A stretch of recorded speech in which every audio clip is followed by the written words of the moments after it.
Hi, welcome back, guys. This is your friend, the DN WhatIf, with another fanfiction. This is the movie of What If Kyoka Jiro Discovered a Time Traveler. All credits for this video go to their respective authors, so please support the real author. Check out the link in the description for more details, and go to the story link to say hi to the author. Please give this video a like and subscribe to the channel if you want more videos like this. Now, let's get into the fanfic. Suo. Let me see if I got this all figured out. Yuki held her hands wide, brow knitted firmly. You said Viral's been completely erased, but a fragment of his soul resides inside yours. So technically he isn't dead, just dormant. Sorta. That about right? Yuki beamed. Akio ran a hand through his hair, chuckling lightly with his eyes closed momentarily. I feel like there's a lot of context you skipped, but yeah, that's about right. He gave her a thumbs up of encouragement. Nailed it. She pumped her fist back, leaning back to rest her head against Izuku's shoulder, the boy writing down notes in his journal, enjoying the peaceful chat in silence. Then Yuki frowned. That's gotta suck though. I'm sorry that you had to go through all of this. I can't remember anything. I scanned no lingering gaps in our memory's vertical bar. However, that day vertical bar Akio appeared to have lingering temporal energy over his body. Siva said he could detect time energy off you. So I guess that and Hana and Velk's explanation line up. Yuki smiled at the boy's deflated state. I mean, you did take care of those two nightmares, so it's not like I have doubts you're on our side. Thanks, Akio smiled lightly, stretching up from his spot. Right, I guess it's time. As uncomfortable this talk's gonna be. Talk. Did Mr. Aizawa ask to chat with you again? Izuku inquired, peeking over his journal as Yuki snatched it to scan the pages. No, but I think this is a step back if I'm honest. Can I go back to being nearly killed by Drevis again? He began to sweat nervously. I have no idea how this is going to pan out. Usually Viral would say, stop complaining and roll with the punches. Hee. Giving Tatu a wave, he left the quiet common area for the staircase, determined to prolong his walk toward the inevitable. Okay, here we go. Wandering the familiar halls was like a memory game. Unfortunately, his relocation since his and Viral's gamble to save their friends made some changes a habit to adopt. Primarily the fact his new living arrangements were now in the spare room beside Izuku's. He almost made the mistake of entering the wrong room multiple times. Thankfully, the occupant hadn't noticed. Holding his hand up to the door, he hesitated, feeling his stomach knot before an invisible force made his fist tap twice, and he wished he hadn't. It's open. Hearing the muffled voice, he sucked in a breath and let it out just as quickly, twisting the handle as he stepped through to an all-too-familiar sight of a musician's den. Hey, Kaya, Jiro. He had to mentally kick himself there, a force of habit. So, you wanted to talk? His hand instinctively rubbed the skull necklace around his neck, another necklace kept safely in his pocket. The perplet continued to play with random strings on her guitar, not bothering to look at him, but instead pointing to the spot next to her on the bed with a jack. Following her command, he sat a few spots away from Kyoka, not wanting to make things more awkward than they already were. It baffled a part of him to act like this, if he were honest. He wished he could just sit next to her without seeming like a creep. Sighing softly, she set the guitar down, bringing her eyes to his with that sharp exterior. He didn't dare search her emotions. First, I said it's fine. Calling me by my first name, that is. Ah, yeah, sorry. Just you seemed uncomfortable when I do still, so. Akio tapped his hands together lightly. Continue. I want to know something, and be completely honest with me. We clear? Her jack prodded forward, so he crossed a finger over his heart quickly. Good. She sat up straight as if to prepare herself. Inside her head, dozens of questions ran amok that it made it impossible to write a song, let alone play one that didn't drown her in emotion. Ever since Akio started attending UA, he's been explaining the same story on a loop alongside their friends, Velk and Hana. Akio was a host to a nightmare, like them, and his nightmare, Viral, had given up his life to keep Akio from disappearing when they fixed time after a lot of terrible things happened to Kyoka's class. Since then, Akio and Viral had vanished from all their memories, with nightmares and host exempt from this rule. Kyoka's quirk was handy in separating truth from fiction. That rule bypassed Nightmare's ability to lie to almost anyone. So far, everything Akio had said was true, but something bothered her about herself, and the boy sat nervously ahead of her sharp stare. Rubbing her cheek, which felt a little warmer at what she was about to ask, she averted her eyes. About your memories, all of ours. She took a breath and blurted it out. Were we? Her voice caught in her throat. Are you? Gah, this is annoying. Slapping her own chest to shut her heart up, she locked eyes with Akio. "Who were you to me?" She said that, and her face didn't break out in a blush. Akio had to admit. She continued to impress him.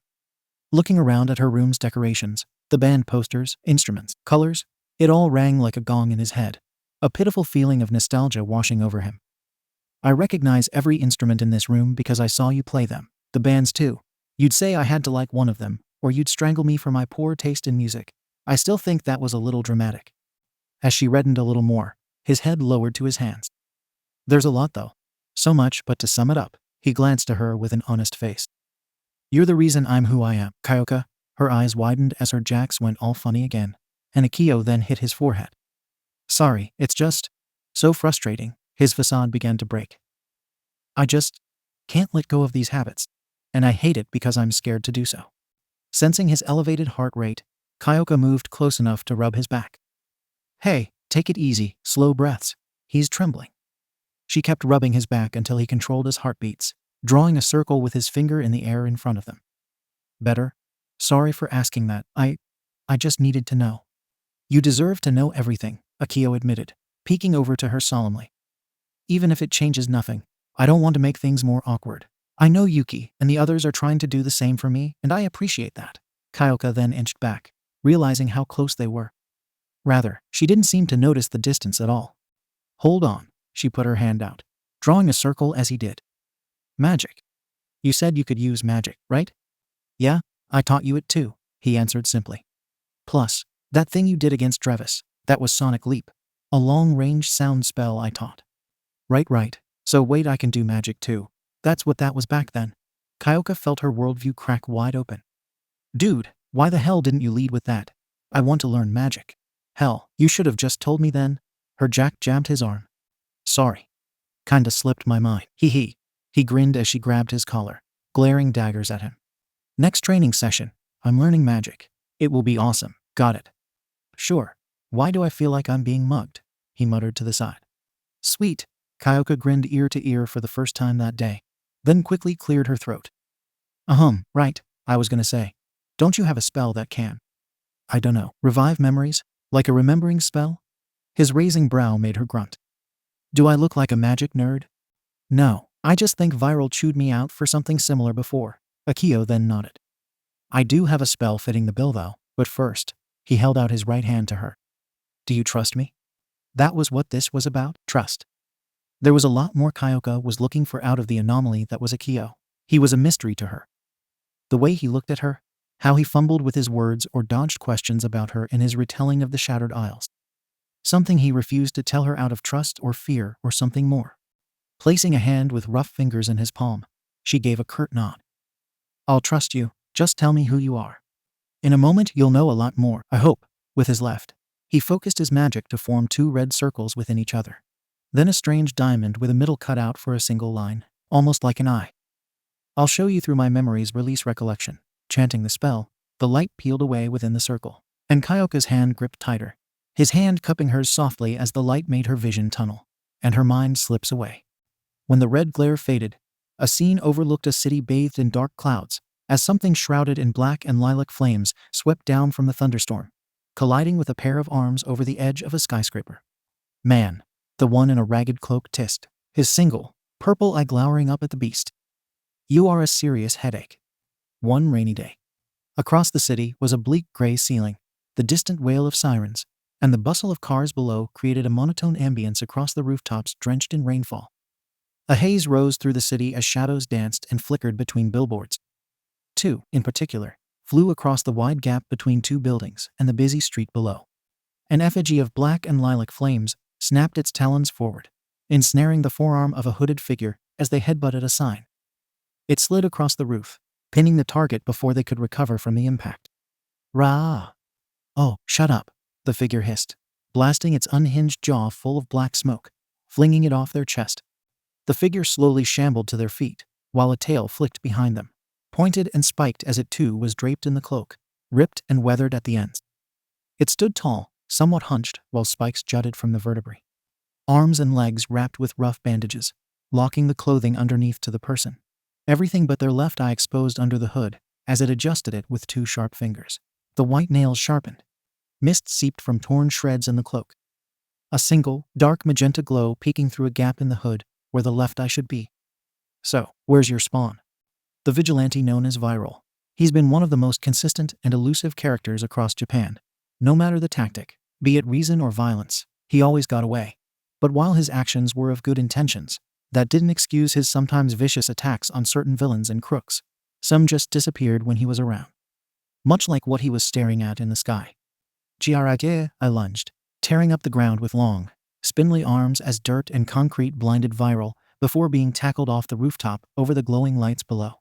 Its large, tattered wings flung back embers as the two squabbled through the air, kicking and flailing as the creature slammed Viral's back into the side of the skyscraper, tearing him through several stories of glass panes as it pulled back to slam him through into an office block, startling those working as the nightmare was flung through desks and papers. TCH, Vile spine. Slapping his hand to the nearby pillar.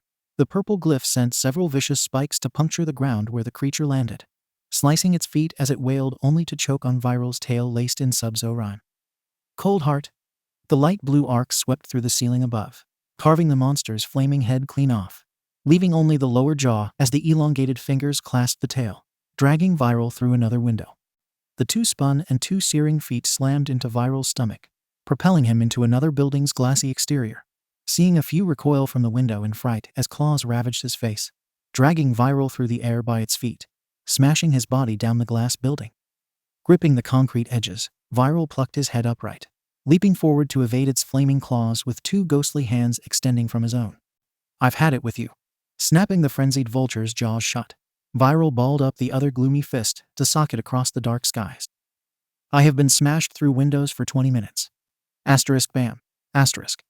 Something sharp and fast plunged a large, scorching blade through his sternum, barely missing his soul by a cinder as Viral collided with another office floor.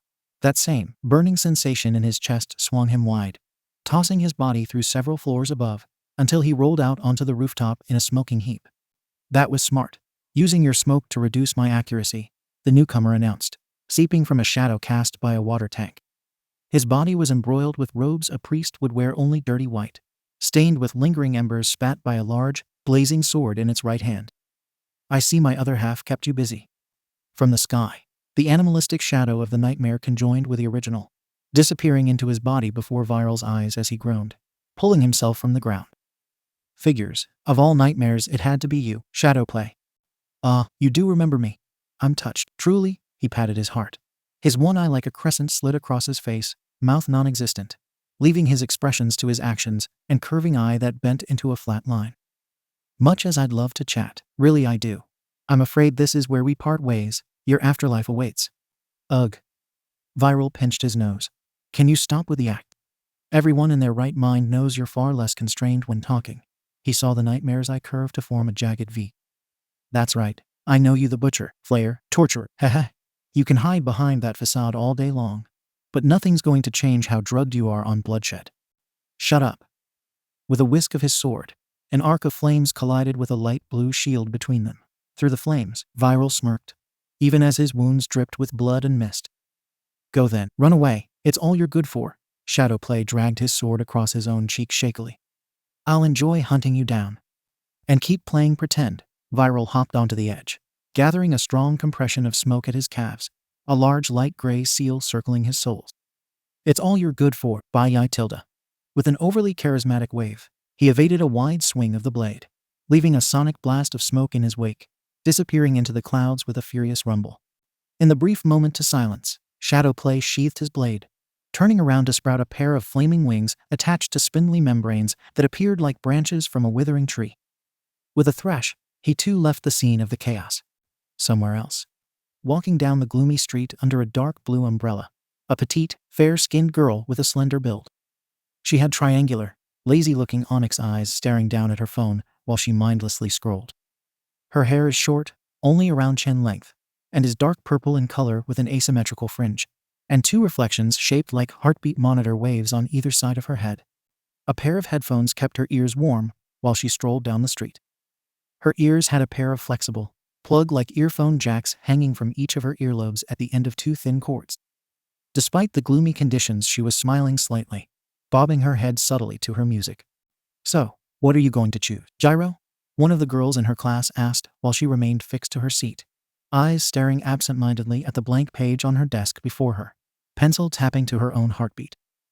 I know it's still months away before middle school's out, but I'm curious. No clue, I was thinking you, but.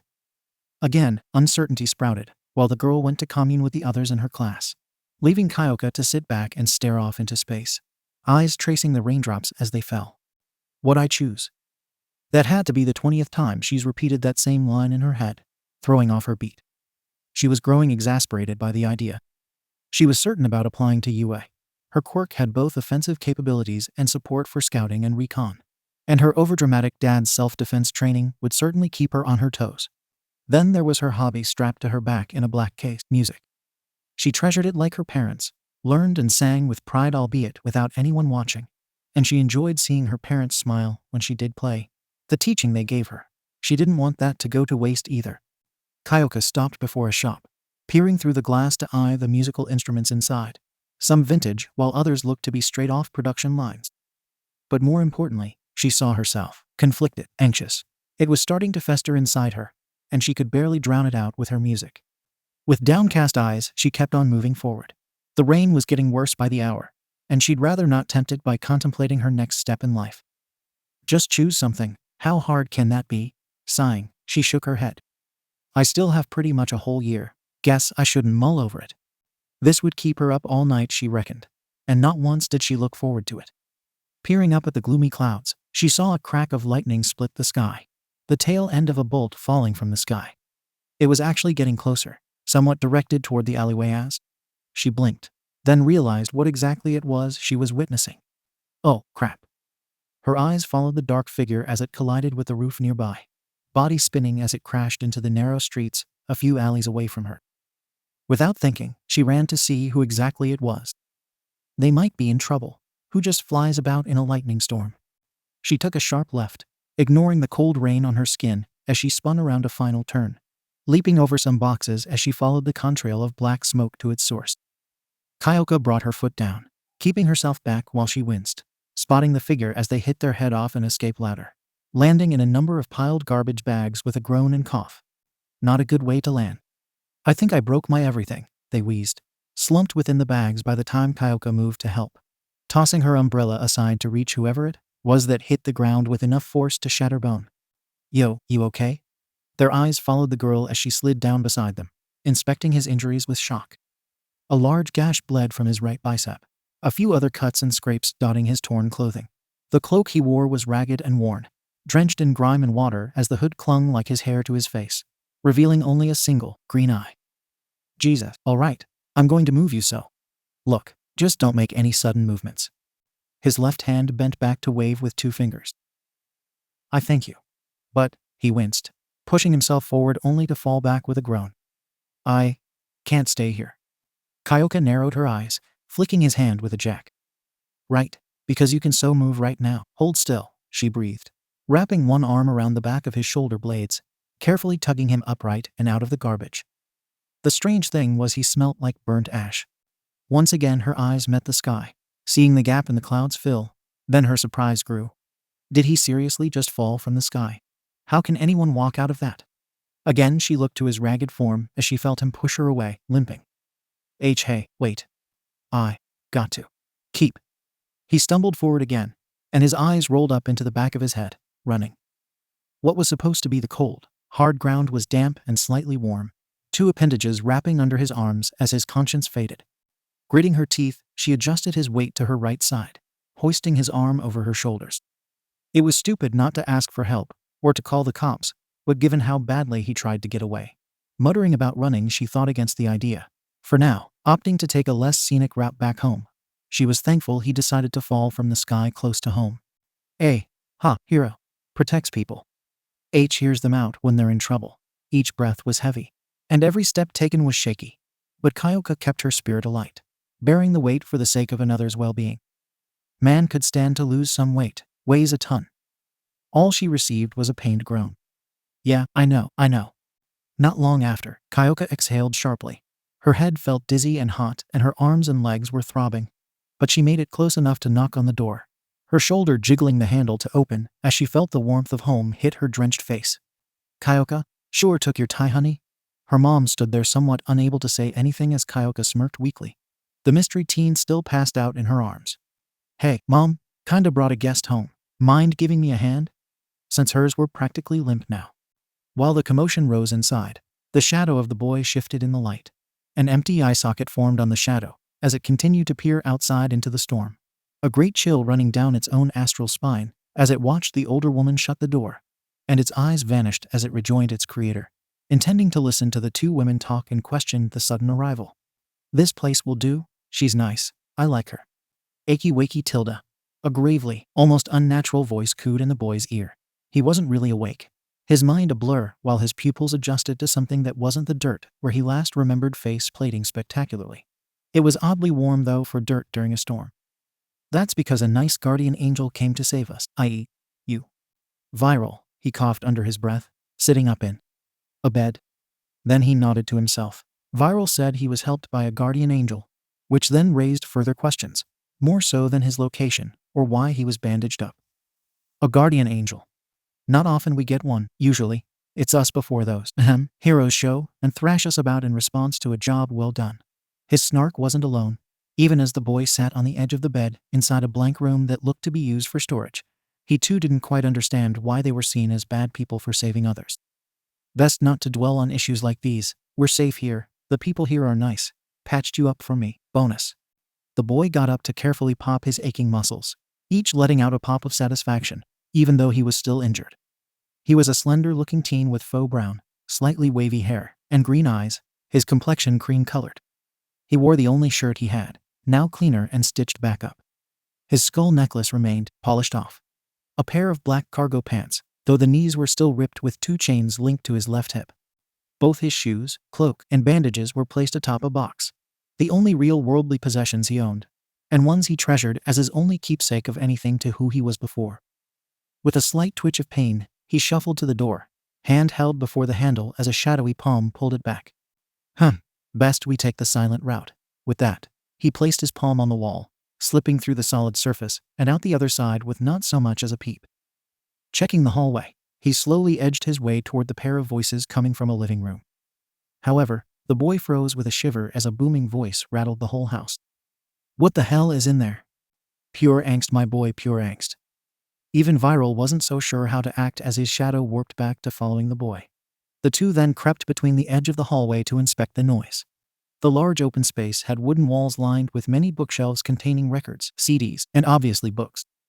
Another wall beyond two sofas and a coffee table was a mantel with pictures to speakers and a TV projector.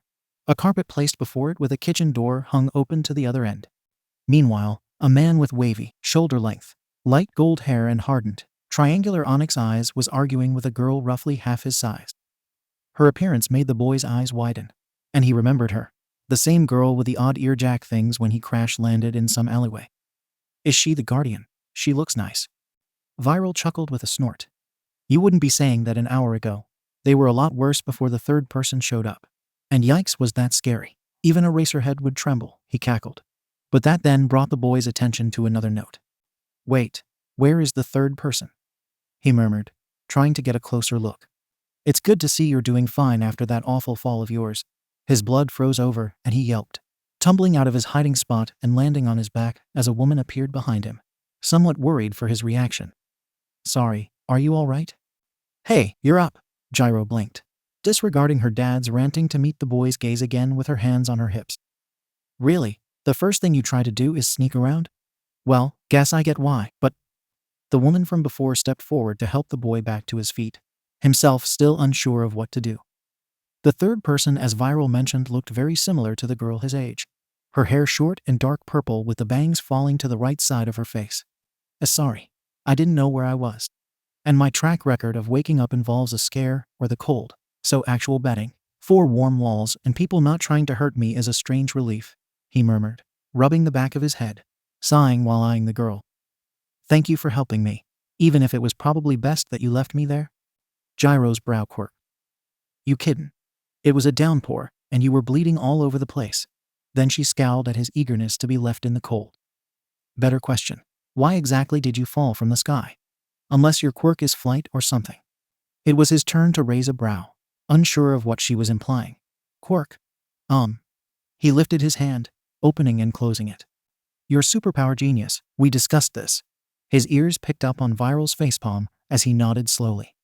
Yes, I can control smoke, mist, anything in a gas-like state, suddenly. His voice caught in his throat as he stumbled back, feeling hazy as his vision shifted somewhat. Thankfully, a pair of arms kept him straight as the girl helped him sit down. That was unpleasant. You got up and started walking around. Whatcha expect? She retorted. Then the man walked over, arms crossed, while inspecting the boy's tired attitude. Jiro recognized this look, sighing through her nose. Dad, seriously, you're being overdramatic again. She's right, Kyotoku, the woman replied evenly. You have been rather negative about him ever since Kyoka brought him here. I mean, just look at the state he's in. I doubt he could hurt a fly. That's the least we could do. The boy held back a scowl at Viral's mindless commentary. But his thoughts were to the girl who was still glaring back at the older man. So her name was Kyoka, and the grumpy guy is Kyotoku. It wasn't useful information, but now he knew who to thank for at least patching up his shirt and himself after that head-first collision with concrete at terminal velocity. I understand that, but we don't know where he's from, why he fell from the clouds and survived. Absolutely nothing. Jiro's dad continued to remain firm on his suspicions, more so for his family's safety. Even with a quirk like he described, it would be impossible to survive a fall like that with minor injuries. I'm just trying to be a concerned father, Kyoka. She rolled her eyes. TCH. He's right though. The boy broke the argument. A deathly silence eased into the room as he remained with his head low in shame and fear for these kind people. I don't stick around places. It took me ages to find a place he couldn't find me. His hands trembled, eyes startled. If he finds me, everything dies around him. He cupped his temples. He never cares for anyone. His teeth knitted themselves. Why can't we be left alone? Viral remained silent this time, allowing his host the chance to vent out the anguish of seeing so many perish in vain. They were innocent. They didn't deserve to die because they helped some cursed boy in his own shadow run and hide. How many lay dead at their feet now? And how many more would join the rest? Hey, a hand, warm and tender, pressed to his shoulder, forcing his head to uncontrollably lift to meet a kind-hearted smile and confident eyes of Kyoka. Whatever it is you're running from won't get you here. Relax. He couldn't. No. Not again. It'll happen again. They'll die and he'll be to blame. His eyes trembled. You're nice. Which is why I can't accept that. Kyoka fell forward with shock, the boy having melted into a shadow as it zipped off across the floor. That soon followed with a window sliding open somewhere. In a flash, a vacant window battered against the wall, a cloak, bandages, and shoes missing. You sure that was a smart move? Kind of rude. Viral hummed at the idea of them running away so quickly, and without even a proper thanks. It was still raining, thankfully not as heavily as the boy's feet stomped against the puddles across the road, chasing the clouds in a direction anywhere from society. Running, day after day. Wonder how long it'll last. We've ran out of gate stones. Forever, and I know. I'll bury myself underground if I have to, just until we have the mana to open a rift.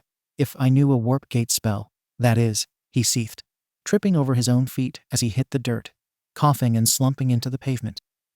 Why do I have 2 left feet again? You don't, you're just clumsy. It was a figure of speech, but the boy wasn't concerned for the semantics. Rather, he was more lost in thought over the girl, Kyoka, and her family. They seemed nice, patched him up too. But how many times has that been the case? Just how many died not long after providing him refuge when all other options seemed hopeless? 2 lost souls on the road of the damned. Ha! Fitting for a nightmare and his host. Least we have each other. That was enough to draw a small, comforting smile as he tugged himself to his feet again, wiping the dirt off his face. I need to keep going, I have to. In this rain, and with your injuries? That voice, sweet but haunting as his head snapped around to see Kyoka at his back, arms crossed over her jacket. Really suck for pleasantries, don't you? Sorry, he breathed with a tiny smile. I just can't put anyone through what they've been through. Again with this. Level with me. Who exactly is after ya? She questioned in the hopes of keeping him around a little longer. She knew her abrasive exterior made it harder to understand, but she generally was worried for him. The state he left was horrible. He looked like a lost child, afraid to trust anyone. I won't spill a word, just between us. If you knew, you too would be scared. He took a step back. You should be. The monsters that go bump in the night. The boogeyman, as people call it. Even it would be scared of this. Nightmare. Breathless, hollow at the word, and Kyoka grasped some idea of what he was running from. With horror-filled eyes, he bit his lip. I don't want anyone else to die. He sighed, tugging at his hands. You don't need to help me. He pulled away, hands scratching his bandaged arm gingerly. Thank you, but I'm not a good person.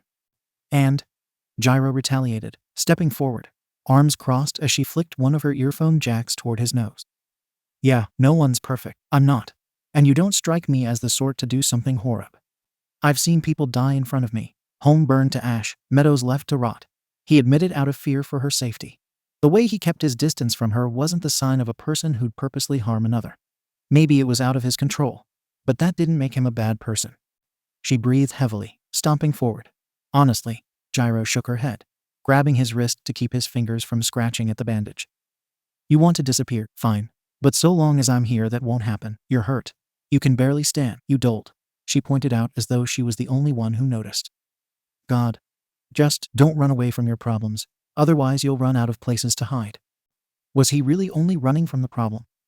Was that why they kept dying, because he ran instead of helping? Too weak to face the very demon chasing his shadow across worlds. Who could blame him? He was scared. Even now he was terrified that if he didn't turn and walk away from this kindness, it will be spilled like blood sooner or later. Yet a part of him yearned for it. A safe place to rest that wasn't some forest, ruins, or construction site. A place that was warm, embracing, that gave him a chance to piece together what fragments of his memory remain intact, to help Viral grow stronger, to confront that darkness. He wanted a friend. Why? Why help a complete stranger? It befuddled him greatly. He helped out civilians in need out of guilt for the ones he couldn't save because his spirit was weak. Jiro huffed, flicking his cloak with an earphone jack. 'Cause that's what good people do. What a hero would do for someone who needs it. She patted his shoulder, and he fell into pace with her. Come on, last thing either of us wants is a cold. This weather sucks. She peered up at the dark sky. Meanwhile, the boy did the same, but with a strange curiosity she couldn't quite place. Akio. Just Akio, he murmured, tugging his cloak closer to his form. That's my name. Jiro put her hands behind her head, pursing her lips with that same aloof expression. Kyoka Jiro. About time I got a name from you. Yeah, sorry. The two walked, himself slumped at his careless disregard for manners, even as her fist jokingly nudged his shoulder. It's cool. Jiro did the same, pulling her hood up while tucking her jacket closer to brace the chilly afternoon a little longer. Really? Akio added after a long silence passed between them, and she saw his flat eyes creep from behind the cloak. Of all words, cool is the last thing I want to hear. Jiro snickered slightly, and unbeknownst to them both, Akio's lips lifted ever so slightly, save for the shadow that watched them both inquisitively. And so begins the tale of trust and camaraderie, of a runaway and his nightmare who found a place to stay, if you would go through the door. Viral's abrupt commentary startled Akio into finally placing his cloak on the coat hanger, following Kyoka back inside somewhat nervously. Kyoka smirked, nudging his side. Relax, my parents are cool with you sticking around. Don't buy into my old man's tough guy act too much. She winked, then both entered the room, Akio noting only Kyoka's father was present as he turned on his seat. A hardened expression that now Akio could properly understand was a front. He seemed sincere. These parental types are always so strange. Viral murmured both their thoughts as the man stood up to address them both. More importantly, Akio. He looked hesitant, but Kyotoku remained as stoic as they entered. Hey, look, kid, I don't want to pretend like there isn't something going on that you ain't fully telling us. He paused a moment, sighing. But letting you rough it out on the streets isn't right either. You got a place? Family? Akio shrugged, though with little emotional care given his lack of memory. No clue. My whole mind feels like it's in bits and pieces. Has been for months. For all I know I do. Akio rubbed his neck gingerly. And for your first question, no again, running, and I've been everywhere, sometimes a small town, recently in tunnels, bridges, and the like. Spent a night in a graveyard once. Not the brightest idea. Wow, that's pretty cool and creepy. Kyoka's slight humor made him chuckle. Yeah, the groundsman thought I rose from a grave or something. He smiled sheepishly. All right, you can stick around for the night. Still got to work things out come the morning. With a subtle hint of reluctance, he agreed to allow Akio to stay. While happy enough, Kyoka then stared at him flatly. pointing a jack to her dad. Really? That's the best you got after that whole depressing guilt trip you started having when he ran the first time, Kyoka sighed, crossing her arms while facing Akio, his curious eyes watching her dad's entire personality flip with a whine. He started getting all over dramatic. What have I done to that poor boy, PFFT? Oh come on, Kyoka, I'm just trying to be a cautious parent, he admitted. But she wasn't fazed, still keeping her lazy expression firmly away from her old man. Then she chuckled, putting a hand to the side of her mouth to whisper loudly to Akio's inquisitive look. You should have seen how my mom berated him about it, priceless. Akio tried to hold in a small snicker while Viral chuckled giddily. I like this girl a lot. That was something both could fundamentally agree on. Watching these two argue about what transpired when he left, how generous they had already been, it wasn't uncommon for Akio to witness something that was different. He couldn't place it completely, but the energy these two alone gave off was comforting, and he felt somewhat safe. Trust, like what connects us and separates us from Harbinger. Just the name alone gave Akio a shiver, fingers brushing the marking that surrounded his left eye. It was faint, but a light purple tattoo of sorts in the shape of 3 wisps, meant to symbolize wind, curled around his eye. The mark of a bond with a nightmare. Honestly, you both need to learn about the concept of inside voices. Mika's voice shot through the commotion like an arrow. But as she shut the door to the kitchen, she smiled at seeing that the boy was back and safe. I'm sorry about them. Akio shook his head. It's a refreshing change of pace when the yelling isn't toward you, he blinked, slapping his face. I'm an idiot, sorry, manners slipped me, I'm Akio, and thank you for, well, everything. He quickly bowed his head to them, then Akio peered at his shadow, seeing it blink. Mika nodded with a gentle laugh. Having someone who isn't quite as eccentric as these two is a relaxing change of pace. I'm Mika. And the rather expressive man is my husband, Kyotoku. With another nod of his head, Akio motioned to his clothing. Thank you for patching my clothing too. I really can't thank you enough. She hummed with a kind wave of her hand. Think nothing of it, really. The arguing pair gawked slightly. I feel like we just got brushed off.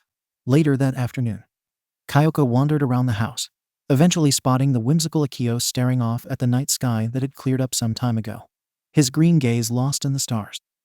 Stepping through the door, she put her hands in her shorts pockets.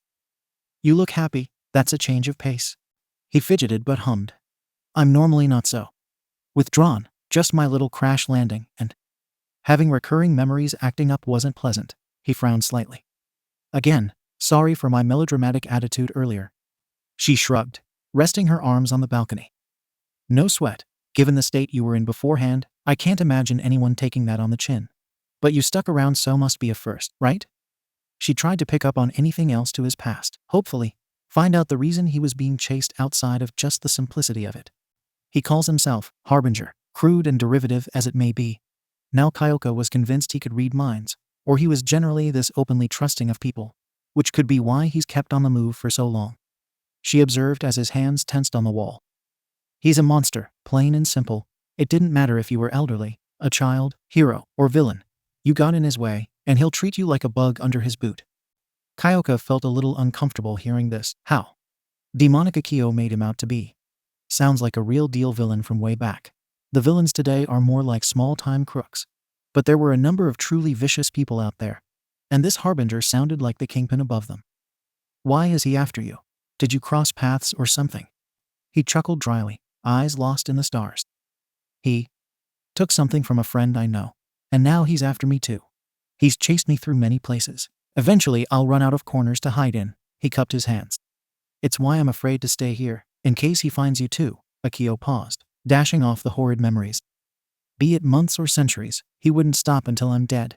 Be great if I had some inkling of why, but hey, beggars can't be choosers. He swung his arms high momentarily as Kyoka snorted. Ain't that the truth? Kyoka's own choice on her future was still present in her head, and she still had no concrete answer for her parents. She wanted to be a hero, but music meant so much too. She sighed, pushing off the wall.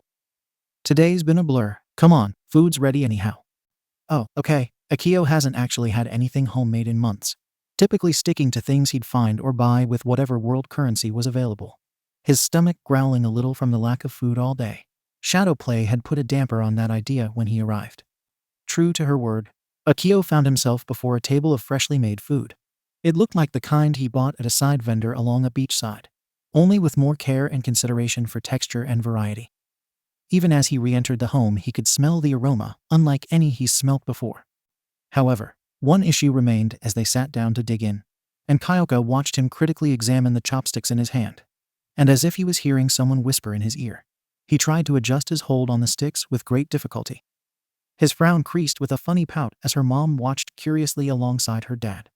Sighing, she poked his shoulder, effortlessly twirling her own like a pair like drumsticks. "You're applying too much force. Put the first between your thumb and forefinger, then the other between your first two fingers, see?" She helped adjust his hold while he stared blankly, but his eyes twitched slightly with surprise as Kyoka smirked slightly.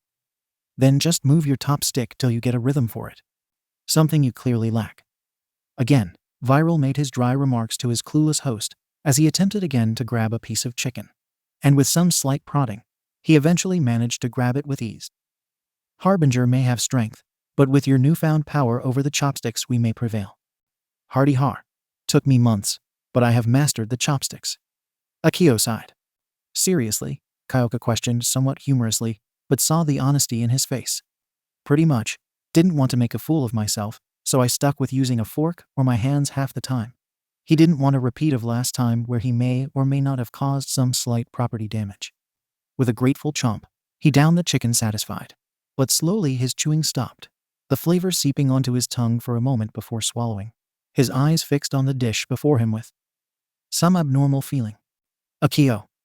Hearing his name, he looked up from the food before him to find their eyes upon him, worry stretching across their faces as he blinked away the slight irritation to his eyes as he lifted a finger to his right cheek, feeling a warm liquid drip down his chin. It was strange, but it was a tear. "Why am I?" He trailed off, wiping his eyes as the tears kept falling, and he had no idea why. Viral wasn't conscious right now, and why did his chest hurt? Crying. Then, a small, insignificant image flickered in his mind like a buzzing bee. His eyes hesitated as they filled a gap in his webbed mind, like a jigsaw piece. A blurry image of a woman smiling motherly toward him. Similar food set before him as he remembered the powerful flavors filling his mouth, warming him from the inside. It felt like he was home. Now, he slowly rubbed the eye with the marking, shutting his eyes as he remembered a trace of who he was, vague but moving to feel again. Lifting his head slowly, he grabbed his chopsticks with a second-nature hand, a smile slowly crawling up his face. It's really good," he soon dug in despite the misty eyes he wore. But not once did he feel sad as he ate with gusto. The three relaxed again, Kyoka's eyes resting on his blissful expression as she went back to eating. Akio stood inside the small, spare room that doubled as storage, contemplating tomorrow with a diligent mind. He had no real destination, more just a journey, until he maybe decided to leave Japan to escape Harbinger's reach further. It may prove to be a more valiant effort. Like a needle in a haystack. "Akio?" A light tap at the door brought him back around, setting his cloak down on the bed. It was Mika. "May I speak with you a moment?" Sure, it was the least he could do given the amazing dinner. If he could, he'd eat it again, but then Viral would complain about trying to relieve stomach pain for the eager brunette. He sat down on the edge of the bed while she took a chair sat before a stack of boxes. "I just wanted to say again, thanks for your hospitality. Finding people like you, your husband, and your daughter is hard, but nice to see when the world seems so taut between chaos and peace. You've seen it yourself, then. How easy it is to forget we're in a society of heroes and villains." He nodded to her astute observation also, and she sighed contently. "I can't imagine what a boy your age has seen, and to go through it alone for so long." He waved gently, again to put her sorrowful emotions at ease. "It's been interesting, but I help out where I can, and being on the move, seeing many places and things has been fun, even with the looming threat of my pursuer." Akio then patted his cloak. "Sadly, I have to carry light, so this is all I've got. I do have a few things hidden in my cloak, but those are just keepsakes from people I've helped or met on the road." Mika smiled, fascinated clearly by the boy's experiences, while feeling more inclined toward hers and her husband's suggestion. It was rather abrupt, but given all the innocent boy before her has been through, it wasn't such a bad idea. "Akio, I wanted to suggest something to you." That kept his critical attention while she adjusted her glasses. "This decision is completely up to you, and you don't have to give me a straight answer until tomorrow. First, do you have a source of income? I can't imagine living off the streets is easy." Mika lightened the mood, and Akio chuckled, pulling out a wallet from seemingly nowhere. "I do the odd job. And you would not believe how many fetch quests people have. Having a nightmare to avert death comes with perks, such as not needing to carry a weapon. The many things he found and sold on his quests left him pretty well off depending on the world. She nodded, taking his odd profession into account before moving on. Right. Well, I guess we can rule out schooling and other permanent activities given your lifestyle. Not that it matters, the only friend I have has been filling in the gaps for me, like a tutor. I am not Wikipedia, Viral grumbled. Then heard only static in Akio's head as he released a bitter sigh. It's an information site, like social media, only more text and fewer influencers. That made more sense to Akio than simply scouring pages of political drama and news feeds. So, the offer is this: you can live here, under the condition of paying rent, and helping out here and there. And if you chose either to go on your way now or later, we won't force you to stay. Mika explained calmly, closing her eyes a moment.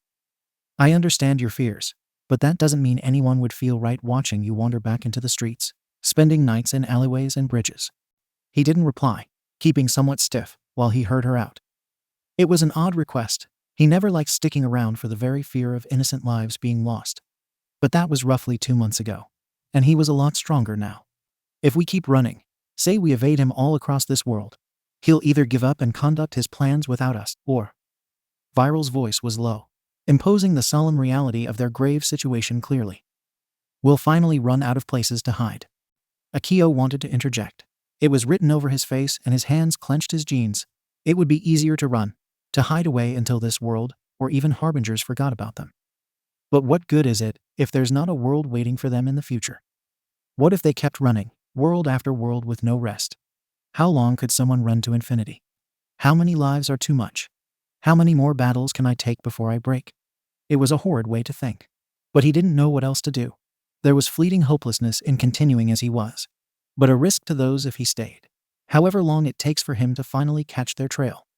I need to think. Without a word, Mika got up to leave him to his thoughts. Mrs. Jiro, she stopped before the doorway, eyeing him over her shoulder to see his eyes full of compassion. Thank you. It was only above a whisper, but she caught it. Good night, Akio. The moment she shut the door, Akio sat back with his head against the edge. Good night. Invading your life. The next day, Kyoka's morning routine was all a blur to her. Between shoveling her necessities for school into her bag, mindlessly taking the appropriate amount of time to enjoy a hot shower without looking at the devil that was the mirror, and getting changed, she barely had the thought process to think of much else. Well, aside from one thing. Knocking twice, she waited for a reply from the other side of the door. Upon not receiving her answer, not even a stir, she cranked the guest room open to find nothing. Looking at the bed, it was neatly folded, like no one had been there at all. Any and all possessions of her roommate were also non-existent. Akio was gone. For the first time in, well, probably her whole life. She felt her chest twist at the strange emotion plaguing her body. Not even a letter. The nightstand was barren too. Her aloof face didn't change that much, but her eyes were a little less colorful as she slowly closed the door. It was the afternoon once more as Kyoka was startled slightly from her blank thoughts by the bell, signifying that school had come to a close for today. Once more, she was left without a concrete idea on how to explain her decision to her parents about wanting to enroll to UA.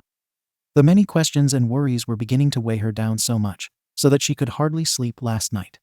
There was also the issue involving a certain green-eyed boy, and the fact he had disappeared before Kyoka had a chance to ask or say anything. Despite the short amount of time, knowing him, she sorta wished he stuck around. His level of curiosity was funny, and he had so much going on that she inadvertently became enthralled by him, wanting to learn more about him, or just out of the simplicity of helping him.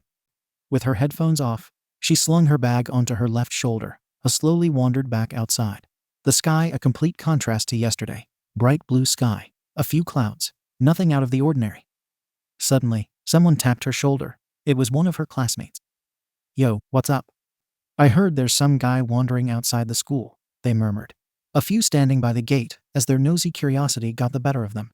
Kyoka would be lying if she said she wasn't a little intrigued by whoever it was just aimlessly pacing. Think he's waiting for someone? Kyoka shrugged, pushing by a few prying eyes to get by. Beats me, probably got turned around. Her words died out in her throat as she felt a kick return to her chest. Odd but understandable. She spotted the stranger sitting atop a sign while hanging a few bags over his shoulder. Confusion was written over his face. He was still wearing his getup from when they first met. His dark, ragged cloak draped over the sign while his bandaged arm remained bare. The other mummified again with a pair of fingerless gloves. The girl from her glass whispered, "He looks cool. Maybe he's a hero from an agency. Or an idiot who looks like he never read a map before." Kyoka growled in her head. "Could have sworn we made a right." Akio's left brow slanted. "HRM? No, it was left." He threw his free arm high, completely obvious to the onlookers. "Nope, I'm lost, haha," he sighed in defeat, blinking lazily at the crowd before his eyes settled on Kyoka. Herself froze into the pavement with embarrassment beginning to creep up her face, shaking her head to keep him from saying anything. "Oh, thank Eve it's you, Jiro." "Damn it, idiot!" She bit the inside of her cheek while murmurs and the odd chatter sprouted, and she found one of her jacks jabbed dangerously close to his eye, causing him to fall to the ground in fright.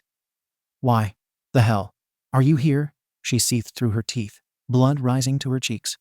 Akio blinked, then pointed to the street behind them, then brought it back around. "I may have gotten a little lost running some errands. Turns out I have zero skills in navigation." His chuckle wasn't shared as he felt the tension in the air, blinking. "Oh, ooh, this is your school, ain't it? This is why I should be the one asking for directions," Viral murmured. "We were fine until that last junction," Akio defended. "We somehow ended up atop a moving train. How you even accomplished that is astounding," Viral sighed, the image of him shaking his head evident in Akio's mind. Despite the overwhelming embarrassment, Kyoka kept her chill demeanor again, crossing her arms while laying a flat stare toward the boy. "Dude, you're on the other side of town. How did you get that lost?" His eyes widened, quickly jogging into pace with a musical girl. "You'd be surprised how mazy things are. I mean, I tried using a map, and that just did not work." His crisis averted now with Kyoka, he smiled, hands behind his head while his cloak fluttered in the wind. "So, guess we're roommates now. Surprise, oh." She jabbed his forearm with a jack, breathing through her nose. "A little notice next time. Thought you left without saying anything." Was it stupid? Yes, she knew that for certainty. But did it make her smile knowing he'd stick around a little longer? Most certainly. "Hey, I know a few places round here we can stop by before catching the train." "Sure, but why?" He blinked, noting her confident smirk while flicking one of her ear jacks, her hand pinching his cloak. "You need more than some worn drags, man. Gotta look the part, you get me?" He looked to be drawing a blank, so with a shove of his shoulder, Kyoka directed him down another street. "Want to hide from that Harbinger guy? Can't keep wearing the same stuff. He's bound to point you from a crowd, so leave it to me. He could just read my soul though. But I do need more than one pair of clothes." Slowly his own smile grew while ghosting the rocker. "Right? Sure, lead on, ma'am." "Suo." Akio awkwardly clapped his hands in front of him, unsure on how to break the silence between them while Kyoka looked through her phone at a news headline about a sludge villain attack. "You wanted to help me find other clothes to hide from Harbinger. I got that much. But why?" "Because without me, you'll probably walk to the other side of Japan without knowing," she replied, putting her phone down with a lazy eye stare and smirk. "That, and you've seriously got to have more than what you're wearing to stay inconspicuous." "I can't refute that. We haven't exactly had a wardrobe change in, I want to say, over 2 centuries. Even before I met you, Wow, my fashion sense is dwindling," Viral enforced her suggestion, even if Akio was the only one to hear it. He then gave himself a once-over before tugging his cloak closer. "But I like my cloak," he pouted like a child, just as they stopped before a clothes shop of Kyoka's choosing. She liked the place, had some good styles for cheap. She never got the whole needs to be super expensive. So long as it has style acquired to her taste, she was fine with anything. Not like anyone cares about how she looks. Her gaze deadpanned, shoving those negatives down. "You make it sound like I'm telling you to dump it. Which wouldn't be a bad thing since it looks like it's been through the ringer." She pushed him inside, flicking his head with one of her jacks. "Look, you can keep the threads you have, just pick out something new. We can catch the train back in an hour." "Why are you helping me?" He quickly put his hand up to stop her reply.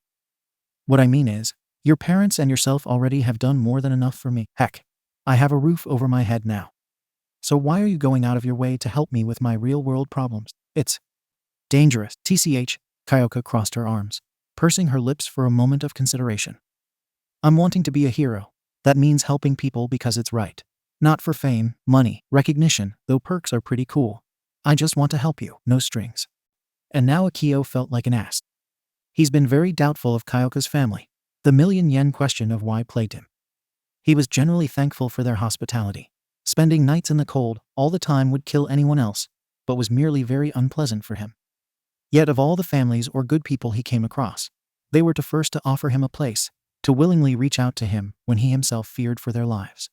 I guess I'm sorry, Jiro. Despite his ignorance, she kept a stern eye to him, but lightened up with a flick of her ear jack to his temple.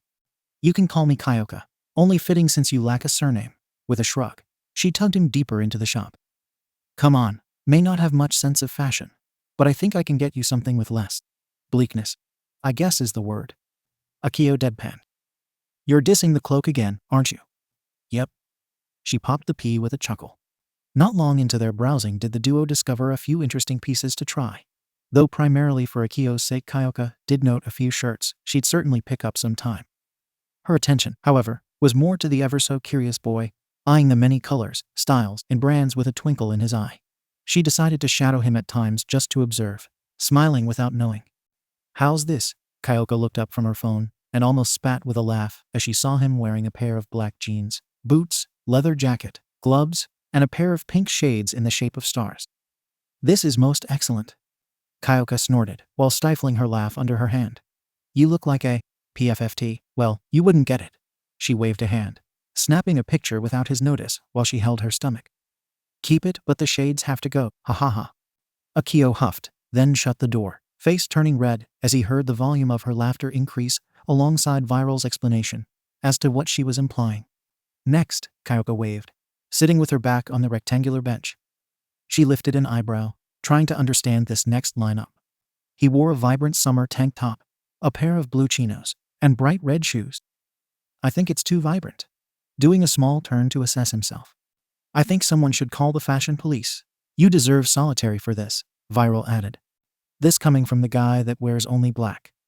Akio fired back, but heard the clap. I like purple. Ha!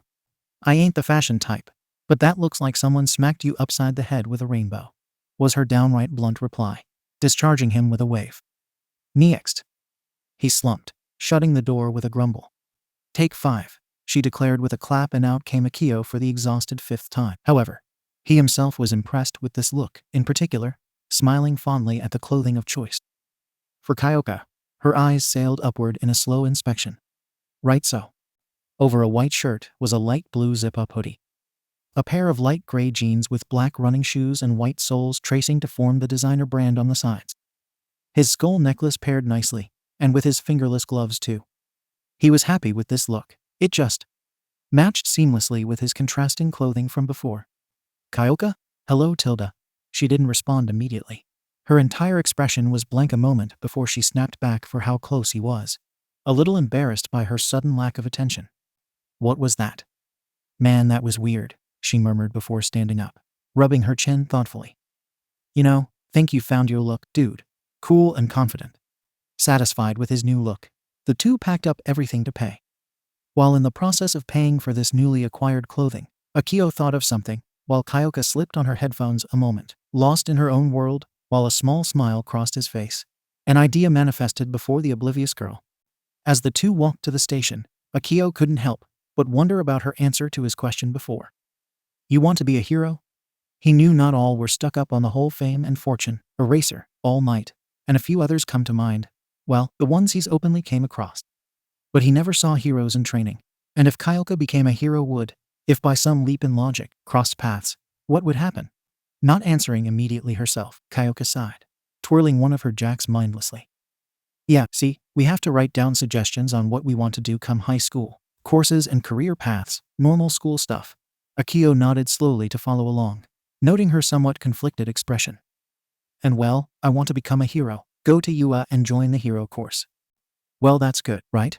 He was optimistic about her choice, but she didn't share his smile, eyes locked to their feet. But I love music, like, it's a part of me. My parents put so much time and energy into teaching me, and I really appreciate it.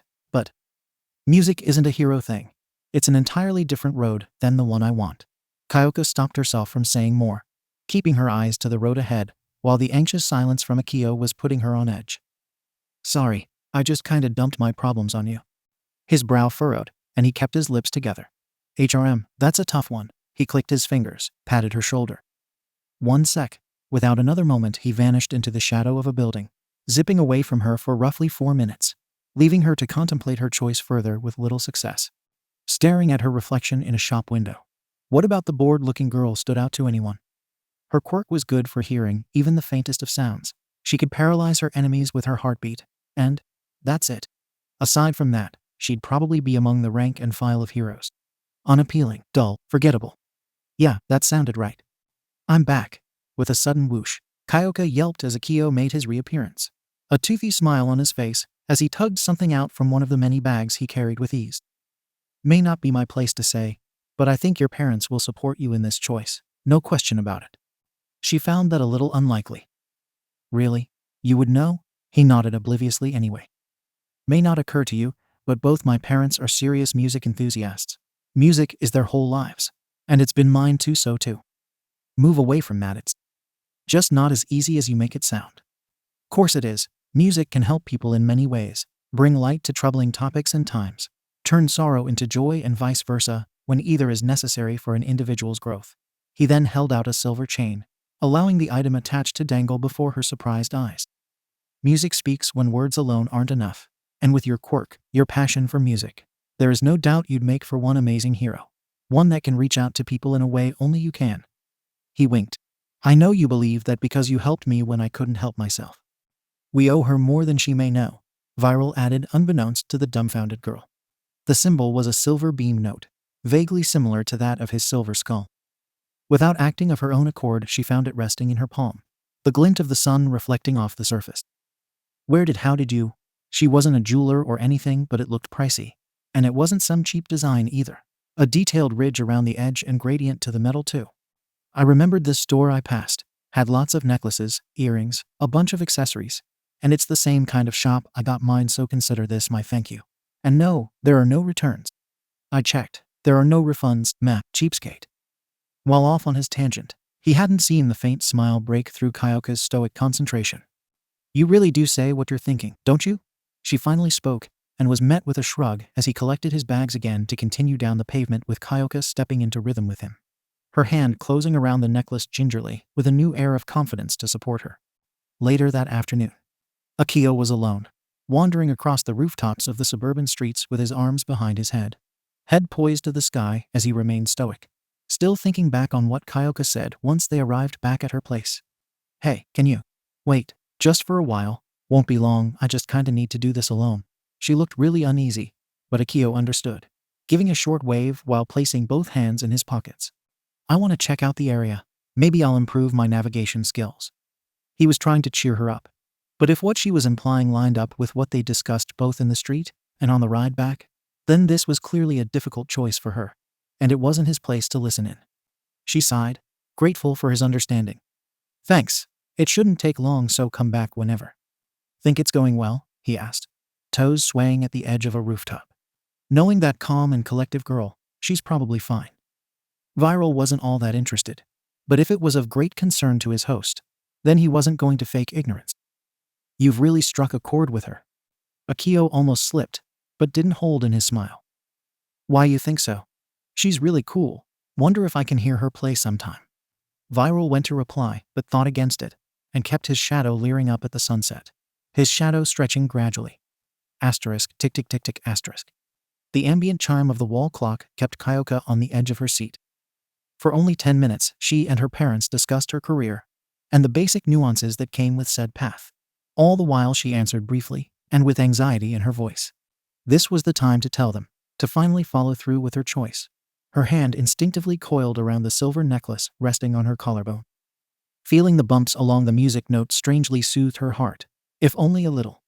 Kyoka, what's wrong? You look distracted, her dad asked curiously, and both remained silent as Kyoka bowed her head, unable to look them in the eye as her hand played with the silver pendant. Mom, Dad, I want to be a hero.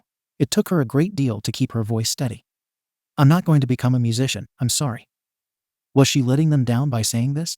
Akio Ro. A hand patted her head. Did you think we'd be upset? Her dad asked, a knowing smile across his features like her mom. Come on, kid. It's just. She bit her lip a moment as she became misty-eyed. All those stupid emotions bubbling up from an abyss. It was hard to decide. Helping out others and making them happy. She finally raised her head, blinking away a few tears with her hand clenched around the necklace shakily. It just seemed so cool at the time. But now, after really helping someone, I want to do more, to help more. Her tears struck the table. I've always admired it, but you taught me music, and I didn't want to waste that either. She swept her tears away for a moment, trying to maintain a sense of confidence she lost. Because I love music too, and I didn't know what to do. Kyoka, her dad spoke up, and she finally saw the supportive expressions on their faces. You can do whatever you want, just remember this. Your mother and I became musicians because that's what we love most. But this stuff can take a while. You have to pay attention to how it makes you feel. Choosing a career is a big decision. And you have some good options, her mom added too. And Kyoka's eyes felt a new light touch her. A painfully obvious route that may not have been realized if certain events never unfolded for her. Maybe you can help others with your sound. In that sense, musicians and heroes aren't too different, right? She gave her daughter a confident wink, and she remembered what Akio said. Music speaks when words alone aren't enough. Gradually, Kyoka's smile and confidence bubbled back to the surface, and she finally had the strength to breathe, clearing her eyes as her mom ruffled her hair. You can always open up about anything that's troubling you, you know this. She smiled while Kyotoku wrapped his arm around her back, pulling Kyoka into a side hug with a chuckle. Honestly, you can worry over such silly things. He sighed, earned a flick from Mika's jack. Kettle calling pot, genius. That made Kyoka laugh herself. The atmosphere lightening up while a green eye watched from the window gently, turning his head to lean it back against the wall with a small smile, a shadow beside him copying his actions, a single eye closed. And here you were worried about her? The shadow remarked, earning a punch that went straight through its form. Yeah, know it all. Outside in the Jiro residence's back garden, Akio continued to work with his quirk, although it could hardly be called that he rolled with the lie to better explain his control over smoke. With some fine-tuning, he could create any number of gases with a little understanding of the chemical makeup. It was handy, but switching mid-battle was very tricky. And with smoke, the process felt natural, like he had been doing it all his life. Controlling a ball of black smoke in his palms, Akio gently tossed it into the air with a rest, making that 12 thus far. He was using his own stamina, as Viral put it. Relying on a nightmare's strengths constantly makes for a complacent host. If they became separated, what was Akio to do then? Sweat rolled down his cheek, completely entranced by his work, that he didn't see Mika standing by the porch. You should take a break, Akio. Her voice startled him, causing the various smoke balls to explode in his face. It didn't cause a huge scene, but the assault on all fronts did leave him wheezing from the fading smog. Mika giggled behind her hand. Oh, sorry, I didn't realize you were concentrating on all of them. Why, yeah, it's fine, he coughed, waving the smoke away. I don't necessarily need to, but if I hold my control over them, I can manipulate where they go and how to form. But as you see, it's a work in progress. Asterisk cough cough asterisk. Mika handed him a water bottle to help clear his throat, his head nodding in thanks before she propped the door open. Go and get cleaned up. Dinner is in an hour. I can help if you want, he suggested, but her jack tapped to his forehead. You handled the shopping list for me, so it's my turn to cook, she offered a solid argument. Akio smiled slightly. Are you saying that to be nice, or because you don't want Kyotoku to give us food poisoning? It was a good thing Akio could create other chemical gases, healing ones included, without Viral's magic. Mika tapped her own lips. I have absolutely no idea what you mean. With a short wave of her hand, the two parted ways, snickering at the poor misfortune. Akio checked himself over as he walked. He didn't look all that dirty, more so exhausted from overusing his energy. Viral hummed in agreement. You're improving, if only a little a day. It's been much more progressive since we were allowed to stay here. He was right. In just over a week, the two felt much better mentally. Correction. I was allowed to stay here. You're just a tag-along, Akio reminded him. What they don't know won't hurt them, huh? Viral's shadow paused, spotting his host staring in the direction of Kyoka's room. What? Just curious, he wandered over to her door. Asterisk knock knock knock asterisk. You in there, Kyoka? Akio was unsure. But coming from the faint vibrations through the door, it was a tall tale sign she was but couldn't hear him. What is that? He pressed his ear flush to the door, feeling a steady stream of vibrations like a bass. She's a musician, right? Could be music. The shadow's right eye, the only visible one, slit suspiciously. Must be soundproofing. The vibrations are too steady to be anything else. How curious. Without another option, Akio prayed to Eve, then shrugged as his hand twisted the knob. The vibrations ceased for a moment, then, cracking the door open, both host and nightmare were struck by a blast of sound to reach his eardrums, pure rock music rattling his bones. While the actual song was playing, it was Kyoka adding another electric guitar atop her singing to the instrumental. She wore just a red deep dope tank top and a pair of black shorts, the necklace bobbing with her actions as a smile grew wide with her music. Each chord played stitched seamlessly with the instrumental, and her singing voice was astounding, even with her eyes closed to focus solely on the music. She continued with tremendous joy on her face. The song appeared on her laptop on her desk in English, /last one standing simple plan. Kyoka spun round, taking a deep breath, not realizing she now had an audience, and neither wanted to interrupt, and she continued on. Did you think that I would surrender easily? Just like that, you were getting rid of me. Is that the way you saw it all go down? I don't think so. There's not a word you can say I haven't heard before. So give it up. Give it up unless you want a little more. You think you're pretty tough, so let's throw down. It's all right. I'm all right. Whoa, I'm always going to be the last one standing. Whoa, because I'm never going to give up trying. And now I'm ready to go. I'm here. I'm waiting for you. And I'm going to be the last one standing. Her eyes crept open slightly, still fixed to the neck of the guitar, while she sang softly, her chords gently brushed, building up tempo. All while Akio became utterly encapsulated by her voice and talent. I won't give up. I keep trying. It's not over. I keep fighting. I won't give up. I keep trying. It's not over. I keep fighting. I keep fighting. Whoa, I'm always going to be the last one standing. Whoa, because I'm never going to give up trying. And now I'm ready to go. I'm here. I'm waiting for you. And I'm going to be the last one standing. And I'm going to be the last one standing. Whoa, the last one standing. Whoa, the last one standing. She gave the guitar one last strum before finally breathing, utterly oblivious to her surroundings until she focused on the door, then froze as her posture completely locked at the sight of Akio, himself realizing now that standing with the door closed might not have been a bright idea. Without question, he threw his hands up in surrender, two earjacks poised dangerously close to his throat. You didn't hear me when I knocked. And you didn't look like you would hear me even when I entered, so. He was losing this staring contest. The fire in her purple eyes was startling, even for Viral, though her face slowly crept with a red blush. We're dead. He slithered behind Akio before Kyoka could spot the strange shadow. You got 10 seconds.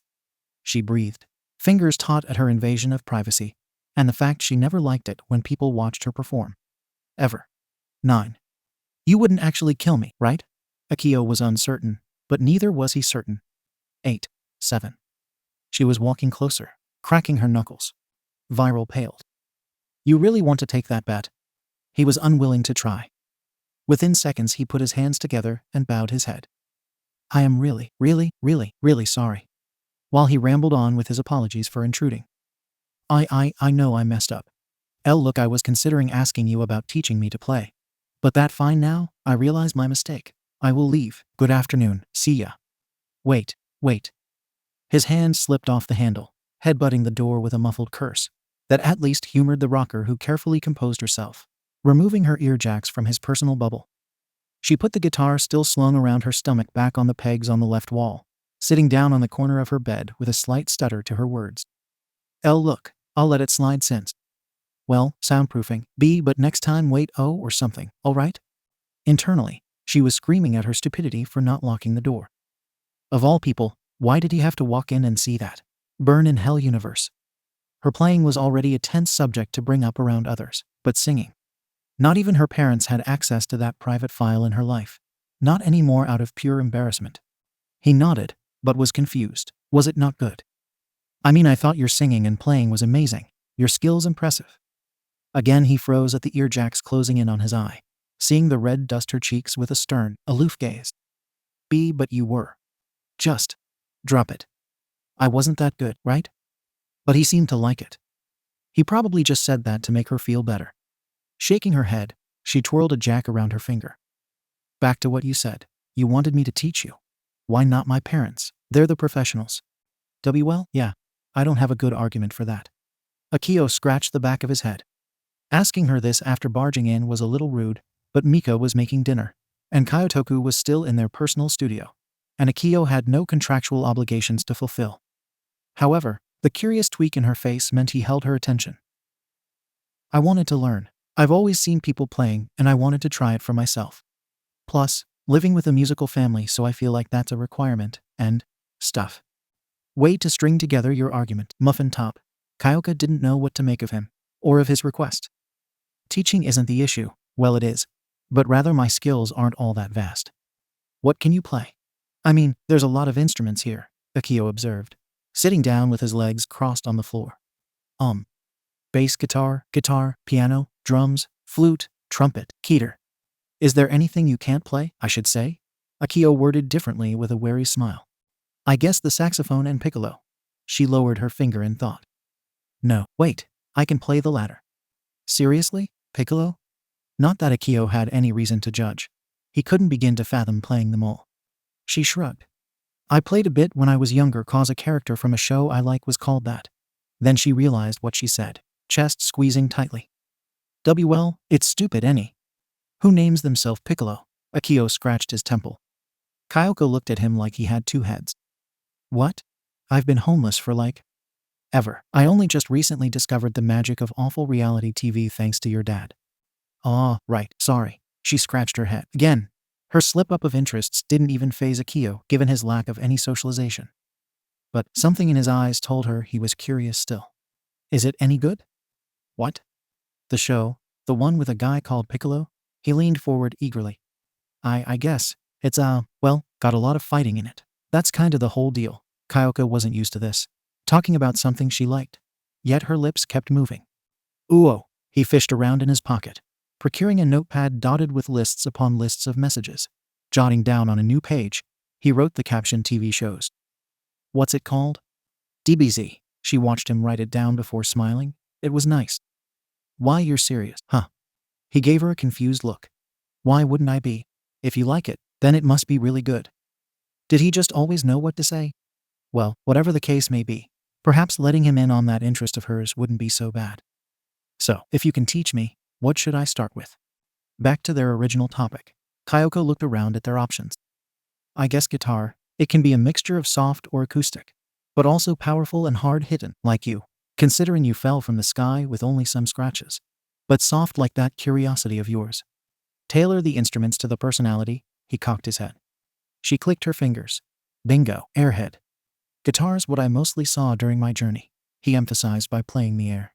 So fingerstyle? Kyoka considered it, then smiled. Sure, I can teach you. It's usually that or the drums where most beginners start. I'd say piano too. It's a little trickier, but once you get a feel for the instrument, it should come to you pretty easily. Then which should I learn? Both. Eh? He blinked, looking between the two instruments, then deadpan. I don't have four hands. You serious? Do I look like I'm cracking jokes, Brownie? Her signature aloof gaze met his eyes. With that look, I'm completely lost. That at least got a laugh out of her. Look, we'll just allocate days to which you learn, then go from there. She got up to grab her acoustic guitar, sitting down once more. Viral raised his brow. She seems awfully committed given she was ready to stab you and pump Eve knows how many sonic vibrations into your skull. Not that he wasn't interested, just observing is his specialty. With a roll of her eyes, she played an upbeat melody that had a good kick to the rhythm, her hand tapping at regular intervals to the guitar itself. She paused, adjusting the instrument on her lap, then immediately drew herself into a familiar melody to Akio. But nowhere could he place it, so he sat and listened.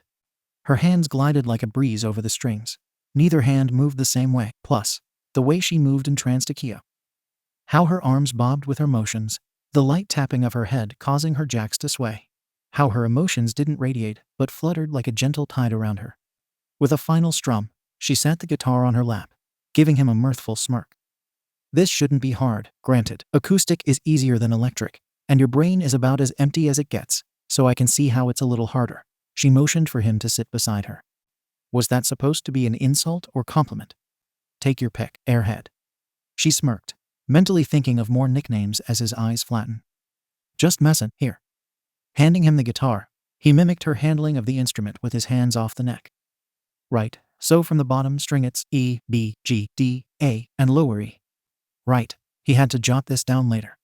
Soon, the trio fell into a lapse on concentration, Viral keeping to himself busy observing them without the rocker's notice. Seeing her direct and instruct Akio, as the embarrassment from earlier vanished to a warm glow around the two. A student and teacher at work without notice. With the details of the chords and frets explained through trial and error, Kyoka kept Akio from writing anything down, finding that memorizing was the best way to solidify the information and she had her own notes thrown about the floor between them, creating a secluded circle where they sat. Now Akio was trying to play a simple tune that involved moving his hands rather robotically, the sound coming off with gaps and incorrect frets. He scrunched up his brow, trying to play correctly, but it proved to be a little confusing for his hands, like they refused to follow the instructions without one finger brushing the wrong chord. This is difficult. You're being too slow. Not a good trait for a dual stop. Kyoka's body shifted and Akio blinked as she sat behind him to examine his hands from over his shoulder. With both of her hands, she steadily adjusted the position of his fingers. You're applying force where it's not needed. Try to just glide your hands and press down gently. It was a little strange having her looming over his shoulder, feeling the warmth of her body pressed against his shoulders. Even a faint tickle of her breath against his ear made him feel strange, pleasant, but strange. Her jack would tap his forehead when he would mess up, telling him to adjust his fingers as it slowly and meticulously came together. A rather basic combination, but his hands were gradually adjusting, moving smoothly to the correct fret and chord. That's it, nice work. Her hand patted his shoulder. Kyoka adjusted her seat, putting her back flush against his. Though you've still got a long way to go. That was as basic as it gets. Picking up her own favorite guitar again, black with a few stickers of bands and other symbols dotting the body. She flicked her hair with a jack and decided to play a similar tune akin to Akio's practice tune. Akio pulled the instrument to his side as they fell into serenity, his notes and Kyoka's pairing seamlessly, the occasional tap of her hand to above the sound hole creating a tempo for him to follow. Her room felt warmer, the posters, instruments, and colors all applied with greater detail.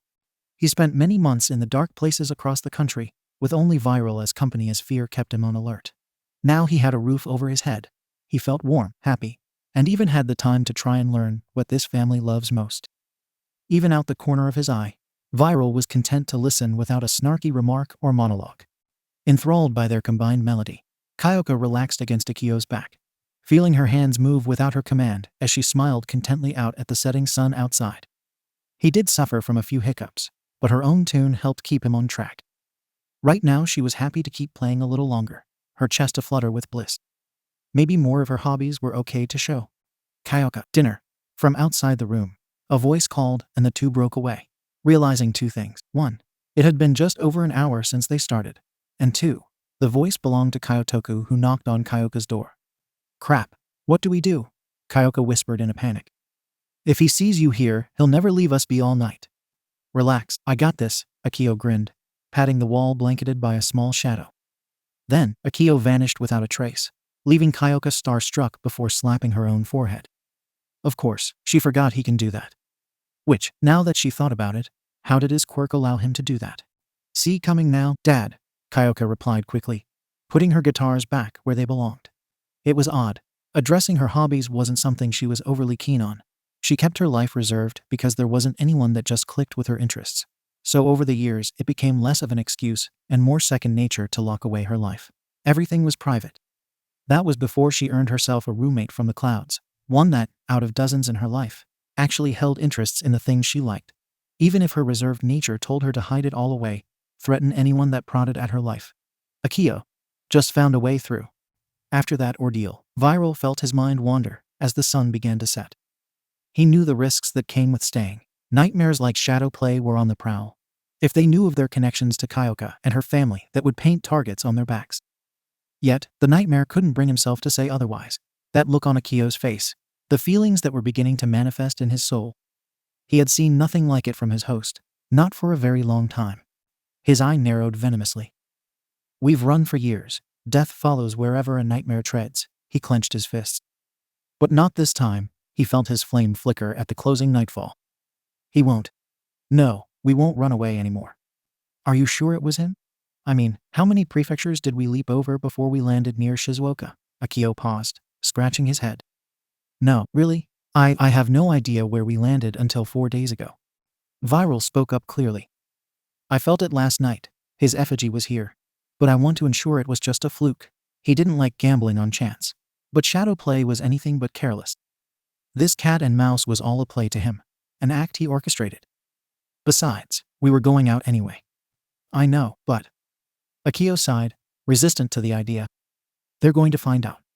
Not if we keep a low profile, Viral reassured. It's not Harbinger I'm talking about. Akio's tone drew a steady silence before the window was popped open. But, okay, let's go.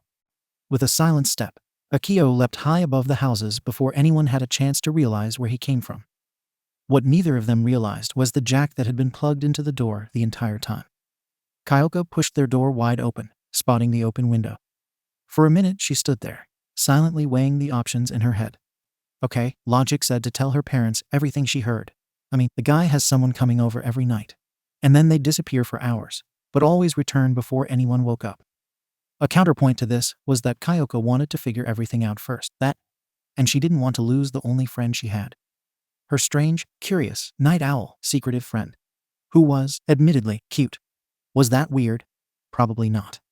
Shaking her head, she closed the door, making a beeline for her room. Once there, she tried to mindlessly distract herself. It was a Friday night, so sleep wasn't an issue. But with her mind working overdrive, she was left to plague her thoughts with questions she had no real way of confronting. Flopping back onto her head, she found her only solution was to plug her right jack into her phone and blast the nonsense away with music. Stealing her resolve, she threw her fist toward the ceiling. Tomorrow, I'll confront Akio tomorrow. That led to a bigger sea of issues. What exactly was she to say? Groaning, she realized even music couldn't remedy this catastrophe. Come on, Kyoka, call him now and stop postponing the inevitable. But what if he panicked and never came back? Okay, that was a scary thought that stabbed at her chest. But maybe she didn't have to outright ask him. She needed intel first, so she'll just ask where he is and go from there. That's normal, right? Over the rooftops of Musutafu, Akio, now with Viral at the wheel, leapt from building to building, following the remnant soul energy in the area. It was faint, but small pockets were dotting the city, to their expectations. It was leading them down a trail shadow play wanted them to follow. Good thing that's what they wanted. Your hunch was correct as always, Akio surmised, a tick mark echoing in his ears. Adding that to the tally. Do not sound so bemused. For all we know, it's just a toy with us. He won't confront us directly, not yet. Viral knew this nightmare well, a joke. He toyed with his prey, adding fear and paranoia until it crushed them. Then came the effigies to finish the job. Viral slid onto the edge of a rooftop overlooking a busy street below. Since it was the weekend, the place was a little more crowded. Strange, the tracks end here. Is my phone ringing? Perking up at Akio's question, Viral procured the phone from his cloak, allowing Akio control as the caller was Kyoka. He cursed himself before answering with a flare in his step, trying to appear as calm as possible. Hey, W, what's up? Need something? Tilda, where are you? Her voice cut through the tension like a hot knife. Out, he gulped, feeling her piercing glare through the call. Tilda, no, shit, your room's empty. But where exactly? She repeated, sighing. Tilda thought we were gonna watch that show I told you about. One with the breathing styles and demon slayers. Oh, and you need a quick refresher on your piano lessons, Tilda. Akio slapped himself. How could he forget that? He promised to. Sorry, just something came up and... It's all right. I know you don't mean anything by it, Tilda. Her tone was softer with worry. Tilda, just let me know where you are. That's all, Tilda. Somewhere in Musutafu. And we both know I don't remember locations. He chuckled slightly as Kyoka giggled too. I'll be back shortly. Tilda promised. Tilda, why did she sound so disheartened and worried he wouldn't? Dodge. Viral's warning caught him at the right time, evading a white fabric that nearly snatched the phone from his arm. Landing, Akio dove back from another line of fabric. Then two more meant to take his feet out. Performing a handstand over them, his tail caught the phone. Tilda, Akio? Hey, what's up? Kyoka's concerned voice asked as he put the phone close to his ear. Nothing, just nearly tripped into someone. Unpleasant, technically not a lie. The man was a slender and tall, pale-skinned person with messy, shoulder-length black hair that partially hangs in front of his face. His facial hair was in a stubbly, unkempt state. He sports a baggy black outfit that consists of a long-sleeve shirt and matching pants that tuck into his boots. He also wears a utility belt and his signature wrap scarf at all times. Last, a pair of bright yellow goggles covered his eyes. The Eraser Hero, Eraserhead. Oh, crap. Akio and Viral echoed each other's thoughts. Found you, though you didn't do much to cover your tracks, Eraserhead commented, his scarf floating in the air and between his fingers. That's why he left those trails. Akio murmured. Tilda, what trails? Akio, seriously, what the hell are you doing? Kyoka was growing frustrated with the vague answers. That's a tricky question to answer, ya. His leg was pulled out from under him, slamming his back into a nearby billboard. Clawing at the metal, he ran and leapt over Eraser's cloth bindings, charging a spiral of smoke with his left hand. Flicking once, 3 bursts slammed into the rooftop, shrouding the area in smoke. As I said, it's all act good. One cloth wrapped around his neck tightly. Your tricks won't work this time, Eraser commented, dragging himself close enough to leap over the tail swipe, stomping on Akio's face. Landing behind him, he pulled on the cape, straight into his knuckle. Akio stumbled and was quickly wrapped by the wrists with his tail pressed into his back, the phone still in his hands. Who are you contacting? My pizza delivery, extra ham, Akio grinned, suddenly disappearing into the shadows of the cloth to strike Eraser across the cheek, followed by a kick, blasting him with a funnel of smoke. I think I'll call you back, Doodles. Don't you freaking dare hang up on. He was going to pay for that later. Slipping the phone away undetected, Viral overtook Akio's obscured face again, the gap in the cowl glowing amethyst like his right eye. Hate to say, Eraser, but if we keep meeting like this. He leaned against the scaffold, holding the billboard up with a grin. People are gonna talk. Eraser didn't say much, pulling his scarf back as several strands caged around Viral. He dove off his right foot, skimming 2 lines while rolling under a third before hopping between 2 more, slashing the final 2 into ribbons. Balancing on the roof's edge, he brought his arms forward, 2 orange glyphs circling his wrists. Fire Scourge. The column of fire lit up the dark rooftop. To his surprise, 3 scarf lines snapped through the flames, binding around his arms and neck again. Eraser had dived over the flames, the material unscathed. Landing with a flying kick to Viral's chest, he tipped the nightmare over the building, suspending him above the street below, while seeing the tail pivot his body to stare back at Eraser's hidden eyes. Strange. I'm sure I cancelled out his quirk. Does that mean he has more than one? Now that he thought of it, his voice and mannerisms changed too. Is there more than one person sharing that body? Swinging himself forward, Viral spun around, summoning a glyph with his tail, catching Eraser off guard as a blade of blue ice formed at the tip, slashing the open air as 2 boots dug into Viral's back, the 2 plummeting toward the ground. Slicing the bindings beforehand, Eraser dove backward as Viral missed his claw swipe, colliding with the tarmac below, frightening many people. Oh! Viral spat out some rock, shaking his head to spot Eraser, not suspending himself from a lamppost. Rather, he safely landed on the ground with a gust of red wind. Huh, that's a new trick. Eraser smiled. Eraserhead never smiled. Viral, what's that? Feeling his host look up, he did the same, only to be met with a glaring red light that burned across his face, burying his head deep into the road as he tumbled out into view, red sparks dancing off his clothing. Ooh, that looked painful. Ya think? He wheezed, shaking his head as he stood up to face the newest obstruction. A woman this time was clad in black combat barding with silver scales added to her slim outfit, a windswept skirt made of silver scales down to her knees. Her boots were reinforced with scales too. Her exposed forearms revealed that natural scales had grown and claws stretched over her fingers. Her hair was covered by an angular, beak-like helmet too. Most notable were her wings, reaching above her head and below her knees. They formed in a trident shape, the 6 large segments folded against one another without a membrane. Her teeth were also noticeably sharper like her pupils. Haha. Valstrax, figures you'd be here too. Viral realized the ploy now. Shadowplay lured them into a trap. He must have sprung for the 2 heroes Viral didn't ever want to see again to capture him. Cracking his knuckles, he laughed. Well, can't disappoint the audience, can we? Now you're talking, Valstrax grinned, her wings releasing a red burst of wind.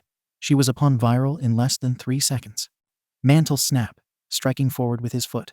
The jagged ledge of earth forced Valstrax into inverting her wings, pivoting at such a striking velocity that the air force blinded Viral to her tail's swipe of his stomach. Colliding with a pathway barrier, he shook his head and dove away from Eraser's cloth, blocking Valstrax's right wing as it sliced down his forearm, coated in red energy while the left inverted and blasted him in the face. Flung backward, A cloth wrap caught his ankle, threshing Viral high into the air where Valstrax spun around, propelling herself down to slam her foot against his stomach, leading to a resounding collision with the concrete, dust smothering the pair. She gasped, flying backward as a flower of ice bloomed between them, catching her feet. Volt barrage. The Sky Comet and Vigilante clashed, arms together as red and golden lightning webbed between them, the pair shoving one another as they sailed on by. Viral spun around on a lamppost, shredding more of Eraser's scarf, while blindsiding Valstrax with another column of flames. But her scales were tougher than that, and her heel broke his jaw, sending the nightmare plummeting into the ground again. As he tumbled, many witnesses recorded or streamed the whole confrontation, two heroes, one of significant popularity, and the other under the radar against a notorious vigilante. Back home, Kyoka was furious for a number of reasons. That was when she saw something appear on her phone, a breaking news notification. Heroes confront Viral the Vigilante. Curious, she tapped the notification and was pulled right into a live broadcast along a busy street, where it could be seen that a hero she didn't recognize with a crazy scarf and one she did, the Sky Comet hero, fought with said vigilante. Her heart rate thundered in her chest, nearly dropping her drink as her eyes bulged. The familiar, ragged cloak, the bandaged limbs and use of black clothing, and that hood with a hole down the left-hand side of their face. She shook her head. Last she checked, Akio didn't have a tail, nor pitch black skin and purple eyes that lacked any other features. The two did look very much alike. But then there was one other piece of information that sent her mind down a rabbit hole. The location, Musatafu City. If worry wasn't warranted, panic certainly was. The first time that night, Kyoka was wide awake, forgetting all about her drink. Another wave of flames battered against Valstrax's wings as she charged forward, fanning the flames down with a single jet of her wings above her head. Eraser landed another kick to Viral's face, followed by 2 point-blank blasts of strange energy accumulated with the air pressure slammed into his chest. To wrap it up, literally, Eraser bound Viral's arms and tail to his torso and his thighs. He struggled but couldn't move. "It's over. You've run out of tricks," Eraser stated as Valstrax patted his back. "Why were you here anyhow? Are you saying you don't want to work with me?" "I'm hurt," she smiled, but he rolled his shoulders. "Ugh, get a room, or at the very least, gouge my eye out," Viral scoffed, feeling the threads constrict his wiggling further. "Out of all your crimes, murder ranks pretty high, even for a vigilante," Valstrax hummed, crossing her arms. "Anything to say about that?" "That I did you all a favor." Viral didn't raise his voice, nor did he struggle, keeping his eye straight ahead. "Do you even know what I am? What my race is capable of?" Receiving no reply, he grinned. "We're a plague, embodiments of negativity, nigh immortals capable of raising worlds if left unchecked. If I don't do something, your world would become a fine dynasty for the worst of my kind to feast on. The potential to obtain any number of powers isn't something they'll pass up." "Is that why you killed people? To take their quirks?" Valstrax accused, earning a laugh from the nightmare. "Why would it matter what I say? No one would believe us. The only ones to rely on are each other." He slit his gaze. "If you want my personal opinion, some days, I just wish you would all rot in the ground. If that's all, I think it's about time to detain him." Eraser didn't care for idle chat. They had a job to do. And with as many civilians present, the longer they dragged this out, the harder it could be to hold Viral. "Oh, by the way," he prodded a finger up, his smile stretching. "Two can play the capture game." Behind the pair, several black glyphs had appeared, their seals glowing as Viral closed his finger. Gloom grip. From the seals, several black, elongated arms snapped toward Eraser, holding him in place while purple light emanated between the cloth folds binding Viral, causing the fabric to bulge. Vile's spine, several purple spikes shredded through the cloth, freeing him. The second Valstrax lunged with both wings. With blazing palms, he caught the tips of her wings, holding them back as red energy erupted against his flaming fists, tearing up the tarmac from the sheer force applied between them. Her firm frown mirrored his crocodile smile wonderfully. With a stomp, he pivoted on the ball of his foot, tossing Valstrax aside with a Belgian flying kick, the road jutting forward to slam against her armored side. Rushing Eraser, Viral caught the cloth with his right arm, holding out his left with a pale gray glyph. Even with the visor, he could tell Eraser was momentarily startled, his soul recoiling. Sonic leap, focusing the spell to simply discombobulate the hero instead of outright killing him. Eraser fell backward, clutching his ears as Viral took this as his opportunity to escape. However, a sensation tugged at his soul, drawing his attention away from the terrified crowd and to a billboard on a building above a few of them. He saw it. One of Shadowplay's effigies watching him as it vomited lilac flames onto the supports, causing the steel to buckle and fold in on itself. With a cackle, it flew up to swat the large sign with its tail, flying away. Found you. He was ready to give chase, but his smile fell, snapping to the crowd unaware of the collapsing sign. Viral. Akio didn't need to say anything. The nightmare quickly took action, propelling himself with 2 sonic blasts to soar above the crowd. His magic was already being put to its limit, but he had no excuse for failure now. Pressing both feet against the brickwork, he dove down into the small group of people, all finally taking notice of the sign with various reactions and screams. Viral raised his arms, leaping to catch the face of the heavy object before impact. His muscles buckled as his feet split the tiles apart. If he lost his footing, the people would be crushed too. Biting his cheek, he managed to hold firm as Eraser and Valstrax rushed to the civilian's aid, only to stop. The sign didn't hit the ground as Viral huffed heavily, lifting it above his head as everyone scrambled out from under the billboard. Growling, he tossed it back against the building with an exhausted sigh. While dozens stared in complete shock, those he saved quickly broke out into fits of cheers and rejoiced as Viral cracked his neck. Add that to the list of why people hate adverts. KO. He gave a peace sign and quickly dipped into a shadow before the heroes could react, escaping the situation as quickly as possible. In a single outing, the 2 of them had been thrashed around, beaten, and left without another lead on where Shadowplay could attack next. What worried them further, he had tracked them down so quickly, his copies were closing in fast. This whole night's a wash. Agreed. Viral snarled, leaping from the shadows once a safe distance away. Thank you, for saving them, Akio added as Viral huffed a grin, shrugging with false confidence. What can I say? I have a soft spot for the non-ageless. Old man, Akio murmured, causing him to trip himself up. I am mature, not old. Akio smelled like tire rubber, had a tingly sensation at the tip of his tongue, and was exhausted beyond measure. But home was home. No one had entered the spare room either. Good. Less to question aside from Kyoka, probably wanting to interrogate him in the morning. Tossing off his cloak, he popped his muscles with a sigh. *BZZT*. Blinking, he picked up his phone to find a new message from Kyoka. Come to my room. Looking at himself, he grimaced and quickly tossed off his rags for a pair of black tracksuit bottoms, a plain green shirt with 2 white stripes, and quickly approached his destination, not wanting to keep the girl waiting. Okay, take it slow. Answer her carefully about what happened. Easy enough. You make it sound like you'll be shot on sight. Viral mused. Well, I wouldn't put it past her. Way to fill me with confidence, buddy, Akio deadpanned before knocking twice before entering. Hey, Kyoka. The energy in the room was unnerving. Something was wrong the second he shut the door. She was sitting on her chair, spinning around to meet him with a strange look. He couldn't place her emotions at all. Her jack pointed to her bed's edge. Sit. Even her tone he couldn't decipher. Not wanting to make her mad, he took a seat, noting it was already nearly midnight. But she looked wide awake. Then again, 3 empty cans of soda were laying on her desk. So, what happened? You just cut me off. Her arms crossed. Right, I'm terribly sorry, he bowed his head. I got caught up in a few issues and trying to balance that while on the phone was too much to handle. Truth. Kyoka relaxed a bit. Just don't do it again, we clear? Had me worried, she admitted, meeting his gaze. Sorry, he said much more softly, and her knitted brow lessened. I really didn't want to hang up on you. I know you were worried since I leave at night often. He outright admitted it. That was good. It made this a whole lot easier on her. Hey, no worries. Whatever you do at night is your business. Not like I could have stopped you, she shrugged with a smile. Just take it slow. You can do this. Inhaling slowly, Kyoka placed her hands on her lap. Say, Akio, I was looking up some stuff today about some of the heroes that work at UI. If I pass the exam, so tell me, you ever met any? Random. Well, a few here and there. Why ask? He returned, his hands fidgety. She shrugged. First-hand experience trumps bias fanboys.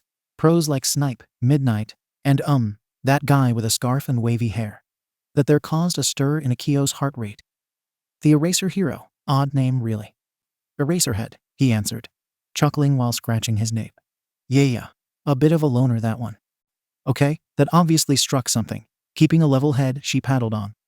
He fought some guy people keep talking about, comparing some famous vigilantes to him. The hero killer Stain. That one made even her shiver. People called him Viral. Pretty cool guy, if I'm honest. This wasn't a lie. She actually found his whole appearance and actions somewhat heroic, even if they were a bit messed up. Tonight's live stream showed a bit of both.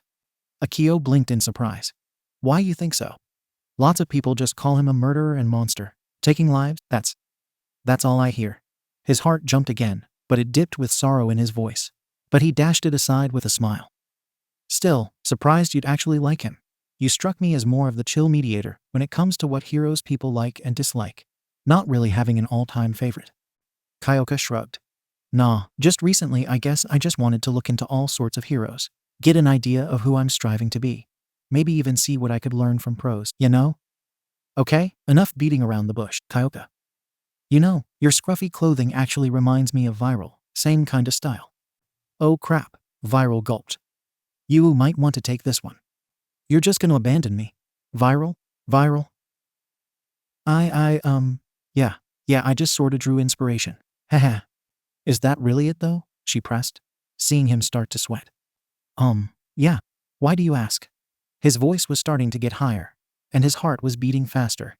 Either he was lying or just on edge about something. She had to know. Are you just copying him? Is that as far as the comparison goes? Why, yeah, a few people thought that about me, he sighed with a nervous smile. I got a lot of weird looks. Someone even called the cops on me once. That was Weird Wednesday. I know. Who what now? I know, just. You mind telling me something? This was it, the big showstopper. Taking a second to collect her thoughts, bringing her eyes to his. He shifted slightly. Sure. With a long breath, it was time. She held up her phone. It was one image, one single frame that left his stomach in knots. His breath caught in his throat. An image of Viral standing before the street after saving those people from a falling billboard. How long have you been viral? Silence. Total silence eclipsed Kyoka's room. And yet, sounds echoed all around Kyoka. In particular, 2 rapid heartbeats. Speechless. If anything could fundamentally break down all the questions, woes, and frantic excuses in Akio's head, it was that, speechless. He had taken caution to keep his and Viral's true background under lock and key, even asking in casual conversation what Kyoka and her parents' quirks were to ensure themselves protected. Somewhere along that line he must have slipped. A slither of information they overlooked. A glimpse at their abilities that connected them to their Viral persona. It all just blurred for Akio by that point. What could he say to convince her otherwise? What illusion could get past her hearing? A nightmare's greatest weapon is that they can lie to anyone, even those that have a sixth sense for honesty. But hearing a heartbeat, nothing could mask that. Look, I know it's probably bad. I know, but I wasn't going to tell anyone. Not even my parents. You're not a bad person. Least that's what I believe. She looked at him somberly. I understand why you wanted to keep it a secret. And I'm sorry I asked this out of. It's true, he interrupted with a whisper. What? You did it. He was smiling. But that didn't make her surprise morph to glee. Rather, she wished she was wrong, seeing him drop back to that same expression when they first met. Where so many pros couldn't. You connected the dots, you pieced together. I'm impressed, really. Suddenly, he sat forward, head low. I don't really know what to say. He didn't blame her. He couldn't for a moment. Neither knew how long they just sat there, Kyoka sitting before him. If she was honest with herself, it was rather peaceful. She just wished she brought him here to just learn guitar or piano. Anything really. I'm sorry, Kyoka sighed, running a hand over her hair. It was bugging me since you left. Hell, every other night. And I guess I just felt pressured that I might bring it up at a bad time. I'm not mad. I honestly think it's pretty cool. That was her honest opinion. Past the controversy, past Viral, she knew Akio. And he doesn't lie without good intentions. He was, by all accounts, her only friend. I've killed people, dozens, he croaked. But he didn't look the least bit terrified. Do you know what a nightmare does to a person if unwillingly bonded to them? She didn't speak, shaking her head as he cupped his hands. They corrupt a person's soul, and eventually, they'll turn into a mindless thrall, hungering endlessly for souls until they too become an intelligent nightmare or die. It's the worst feeling in the world, feeling yourself crumble from within, your body mutating into something inhuman. Akio's words cut thick, and the air grew cold. Let people call me a murderer, but I rather take the life of an innocent person than let them suffer unimaginable pain. And you're different then, Kyoka found her voice, but hearing all that made her sick to her stomach. All those videos and photos of Viral killing people, tearing out a flame, the physical manifestation of their soul, all to prevent them from turning into whatever a thrall was. Akio lifted his head, poking where the mark around his right eye was displayed. When you willingly bond with a nightmare, you obtain this mark on whatever eye is opposite to theirs.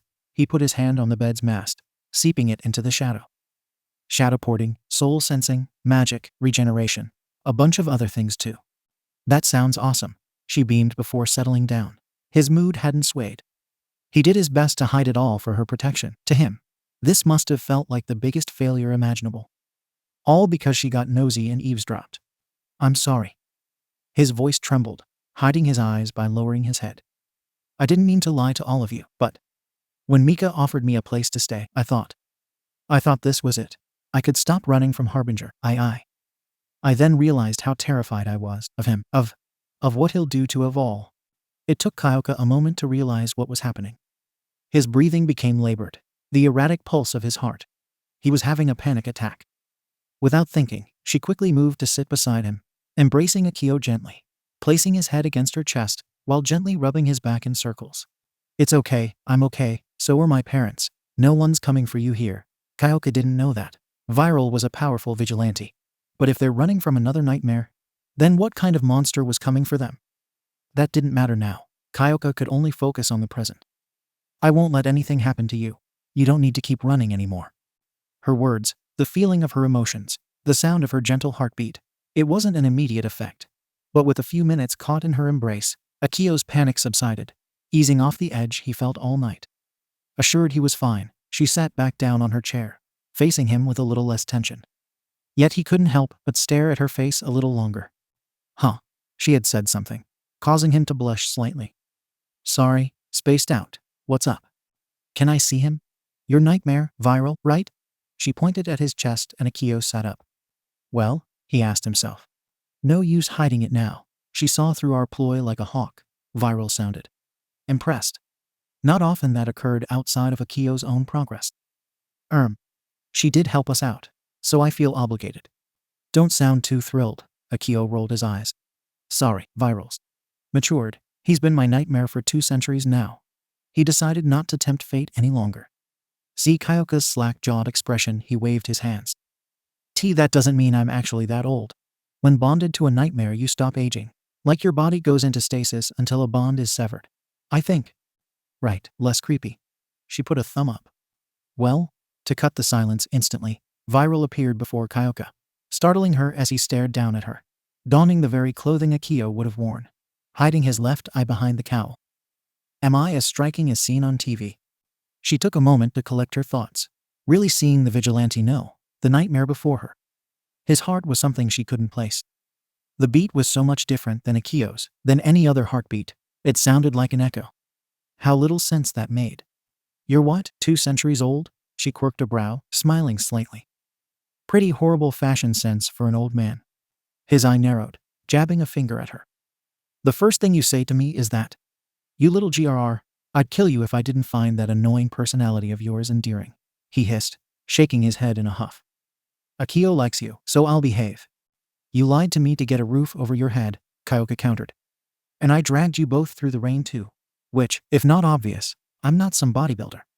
Oh, I noticed. It was fun listening to you complain every block, Viral snickered. You mean stalking my every move? She huffed, pointing with her jack. Thanks again for helping me that day. Akio waved in, but his compliment was shoved aside. The two got closer to one another. Short stack. Viral mocked. Ink stain. Kyoka jabbed back with a bored glare. Rock otaku. Viral snapped his fingers. Withered husk. His tail flicked sharply. Surfboard. Kyoka's face burned a little. A pang of insecurity welled up in her chest. Okay. Akio pushed himself between the two as electricity danced between their eyes. Let's not try to get on our best friend's bad side by trying to set her on fire or worse, please. Best friend. Kyoka murmured as the boy smiled back at her. Damn it. Why was that so cute? Yeah, we both don't really have friends, remember? Well, aside Viral, but he's more like family, said Family had retired to the piano stool, arms crossed in silence. I think that makes us best friends, right? Then his smile faltered, stepping away from her. Well, given how much I've lied to you, your parents. I honestly don't blame you for not thinking we were. No, she blurted out, sitting down slowly. She didn't want to sound like she was well, yes, She was desperate to keep the only friend she had. Sorry. I guess it's just all so overwhelming. I mean, nightmares, magic, souls. The whole thing seems so crazy and unreal and yet believable, or rather, it just makes sense. Trust me. Akio smiled a little more again. Nothing about us makes sense. Good. Kyoka stood up, her left hand on her hip with her right held out to Akio. Making sense is boring anyhow. I like my best friend the way he is, nightmare included. He stared at her, then the hand. But your parents. Kyoka's Jack tapped his lips, pulling back with that same bored smile. We'll probably chew you out. My old man's gonna do his stupid voice to intimidate you. And my mom will slap you with a warning or something. Who knows, she's a wild card. She shook her hand for him to take. Doesn't matter, because you're stuck with me. Got a problem with that, airhead. She wasn't running away. She stood there and took in the severity of her situation and shrugged it off. To Harbinger and Shadow Play, she gave them the middle finger and cursed them out. Akio's hand touched hers, eventually grabbing a hold tightly as warmth flooded his arm toward his heart. No, I think I like the sound of that. He closed his eyes for a smile that made her heart skip a beat, while Viral huffed silently, smirking. Time to face the music then, Viral announced. Ready? Oh, hell no. Can we stay here? Akio asked Kyoka sweetly, but she rolled her yes. Jack wrapped around his wrist to tug him toward her door. You can't avoid my parents forever. She certainly couldn't. You underestimate my power, Akio argued as she opened the door, giving him a curious stare. No using movie references to escape, even if they're funny. Drat. Facing the music, as Viral put it. The pair walked down toward the living room. Viral returned to Akio's shadow. Kyoka kept her right hand in his to both keep him calm for whatever came next, and for him to give a signal if he was about to have another panic attack. She exposed his biggest secret. She shared part of the blame for this, even if justified. Entering the oddly dark living room, there were a few candles lit up around a chair where her dad sat with an ominous glow. Even an eerie violin could be heard somewhere in the dark. Akio couldn't only stop and stare as Kyoka's face twisted into a fixed state of bewilderment. Midnight, and I find you have snuck into my darling daughter's room to do unspoken things with her? You've got a lot of nerve, boy. He was deepening his voice. Oh, would you stop that? I already warned Akio you'd try this crap. Kyoka flicked on the light as Kyotoku dropped the act for a disappointed frown. Oh, come on, Kyoka. How else is a parent supposed to react to seeing some shady boy entering their daughter's room at this time of night? He yelled. By not overreacting, old man, Kyoka deadpanned. I'm sorry about that, Akio. Mika apologized with a smile, setting down the instrument on the coffee table. He loves to have background music for his acts, even if a little overdramatic. You're supposed to be on my side? Kyotoku exclaimed as Mika sat down on one of the sofas. I am, just not tonight, Mika replied as she looked to Akio with that calm, yet stern gaze behind her glasses. Akio, please have a seat. I think we need to have a talk, both of you. Taking a seat, Kyotoku joined his wife's side, crossing his arms with a firm glare shot in Akio's direction, tapping his foot. Mom, Dad, Kyoka didn't get what was happening. Was this about Akio being in her room? And to bring up the idea they were doing other things made her face heat up. Sure, but why was? Oh no. I figured they were listening, Akio murmured, tapping his earlobe. All ears, like you. Crap. Kyoka completely forgot about that part. She was so caught up with everything, she never considered her mom listening in. That's right, so, Viral, if that's your real name, Mika began, but Akio waved his hand. And no, my name is Akio. Viral is my nightmare him. He nudged his shadow. All right. With a jump, Viral emerged behind the teens, tipping the edge of his cowl at the gyros. A pleasure, although I suspect the feeling isn't mutual. You got that right, Kyotoku began, but Mika put a jack to his lips. Oh, I see. You argue with me, but they get the formal treatment. TCH, nice manners. Kyoka couldn't help but shove in. Because what happens next is based on whatever they say, Viral stated the obvious. As it stands, myself and Akio are by this world's law of vigilante. If any hero connects the dots and finds out we're living here, you'll be dragged down into the same pit with us. So you're aware of our situation then? Mika surmised, not taking her eyes off the three, keeping her stance neutral. I've spent days contemplating every outcome, others worse than before, so I will say this once. Viral cleared his throat, and to their surprise, Akio's included, he tugged his hood down to reveal to them his whole face. His hair was spiky and onyx in coloration, much like his skin. but the bangs on his left side were pulled back due to his left eye. Unlike the circular curve of his right, the left was shredded beyond repair, purple split between skin, amethyst particles leaking from the various segments of the eye as he moved. Then, moving to stand before the two adults, the old nightmare placed a hand on his heart and bowed his head, eye closed. There is nothing I can offer you for acting on my selfish request, but if you could consider it, please, allow my host to stay in your care. Viral. Akio couldn't believe it. My scar was left by Harbinger. Since then I lost any will to fight him. I ran, and I dragged Akio along without him knowing it until little over a year ago. Since then, he's only ever known what I've told him. I couldn't provide many things in all my power. I lacked so much, Viral stated, sighing heavily. But you both and Kyoka have given him something to look forward to protect, a reason to stop running and hiding. That's all I have to say. With that, Viral vanished back into Akio's body, his thoughts silent. Viral. It was Akio's turn to speak, seeing the solemn look on his face. Harbinger used to be his friend, and then he wasn't, so he doesn't really show emotion. Well, not often that is. He cracked a tiny smile. He never really yelled at me, never got tired of me making mistakes. Always looking out for me when I'm trying to piece together my life in the dark. And why is it you leave every night? To patrol? Mika asked, still patiently listening. Shadow play. He was the nightmare we fought the day we met. He glanced at Kyoka. He's toying with us tonight. He lured us into a trap against two pros. We barely escaped and his effigy got away. Effigy? Kyoka echoed. Every nightmare has a trait. Viral's is that his memory is practically endless. He could recall everything from the day he gained his sentience. As for shadow play, his is effigy, creating these creatures that act as his eyes and ears, like vultures.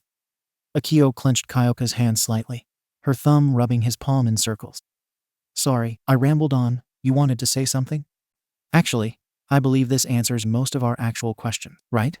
Mika looked to Kyotoku, who had his eyes closed, deep in thought with a hum. I don't trust him. Dad. Mika put her hand up to stop Kyoka. Okay, now be honest. Mika tried again, and his eyes locked with Akio. You have to look at it from our point of view, kid. A stranger with dangerous folks after him means my wife and daughter are in danger just by association. Get me? His words cut deep, but Akio didn't let it show, forcing a tiny smile. I'd be more confused if you said otherwise. Akio knew better than to overstay his welcome. But Kyoka felt it. His hand was shaking. He was trying to suppress it. I'm a curse. Nightmares breed violence and destruction. Sometimes the opposite, but that line's thin. And I don't want to hurt any of you. Kyoka couldn't believe what she was hearing. If her parents had heard everything they talked about, they had to know Akio was already beyond the point of no return. Panic attacks, trust issues, not to mention a lack of memories, and the fear he's always being hunted. What person could live like that, nightmare or not? It wasn't fair, not after learning so much about Akio and Viral. They deserve to be happier than this. Isn't that the whole point of her wanting to go to UA? To be a hero. What will you do, kid? Kyotoku leaned forward onto his hands, hiding his frown. If that shadow what's-his-face showed up, what'll you do? Huh? He challenged. Akio looked to Mika silently judging him. Kyotoku's firm attitude toward him since day one. Then to the girl holding his hand tightly, afraid to let go. Her face screamed she wanted to say something. Instead, her beautiful purple eyes told him all he needed to hear. Sitting upright, he raised his hand to hold out his necklace, smiling at the reflective surface. Probably something really stupid, closing his fist around it. He gave Kyoka's hand a gentle squeeze. I don't care what this crappy realm thinks of me. I don't care if All Might, Eraserhead, Valstrax, or any other hero was out to capture me. And I don't care if I'm seen as the most selfish person in the world. His eyes held something Kyoka had never seen. That gentle soul overlapped with a fire that had been smothered by fear, burning an emerald fire in his eyes. But I am through running away. There was silence at first, Mika smiling as she looked to Kyotoku. Well, you can't keep up your act. You never could in front of kids. He grunted, exhaling sharply before admitting defeat, as he leaned back in his seat. After a speech like that, how the hell can I argue otherwise? This kid's probably just gonna go tear through every city to find this guy regardless. Wait, what? Kyoka blurted out. Yeah, that's what I was thinking, Akio agreed. Kyoka is as passionate about music as she is about wanting to be a hero. Maybe not to the same degree externally, but she admires what they do, Mika explained, hands on her lap. If Kyoka is to be a pro in her future, she is bound to make many enemies. There's no avoiding that topic. Even as worried parents, we're aware of that risk. But we still support her, and always will. And now we're basically supposed to think about getting rid of the only friend Kyoka's ever actually told us about. Excusing the fact he lives under the same roof as our precious Dot, Mika jabbed his side, and he cleared throat.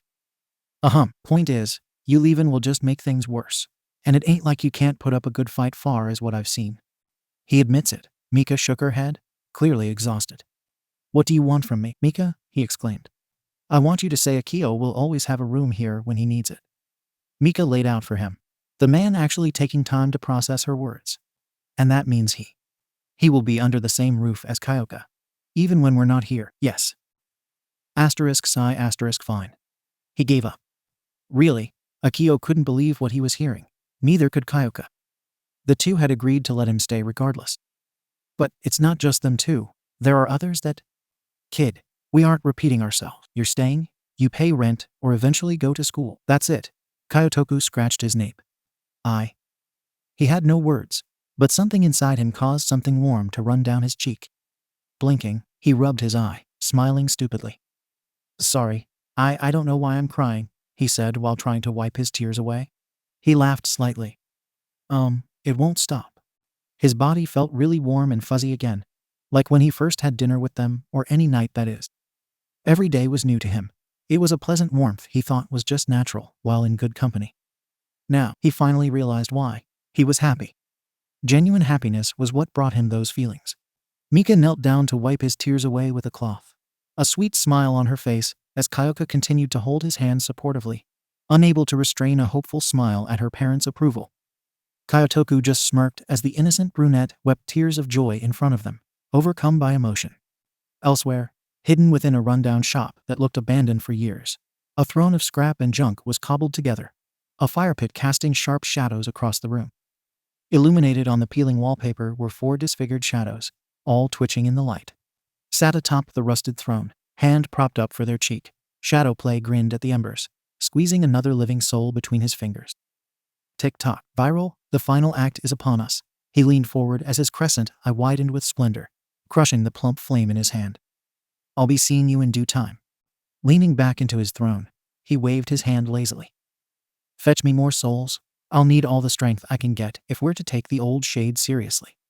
Like a chorus of hyenas, the 4 shadows scampered deeper into the building, eager to go on another hunt, while their creator eagerly awaited his final act. 1 week had gone by since Akio was accepted by the Jiro family, Viral included. Since then, they both had been very proactive. It was early in the morning. By now, Kyoka would be getting ready for school. Meanwhile, Akio was downstairs in the kitchen.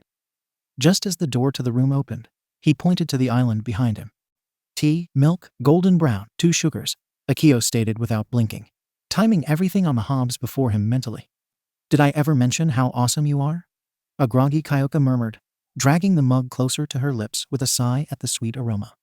Usually after calling me your maid, he pointed back with a spatula. Too tired, maybe later. She yawned as a plate was set before her. Akio already munching away on his own breakfast. Her smile was a little more focused. You really don't need to do this every day. I know, was all he said. It didn't stop him. She could hear it in his voice. Honesty was all he knew to filter. Morning, Mika. Morning, Akio. Active as always, she smiled as he worked away tirelessly. Guess that means I'll be handling lunch later then? Yep, he saluted. Viral cleaned up the studio a while ago, said, and I quote, like a honey badger was set loose with 2 lions, and the lions lost. That's really specific, Kyoka's brow rose. I watched a lot of documentaries, he admitted.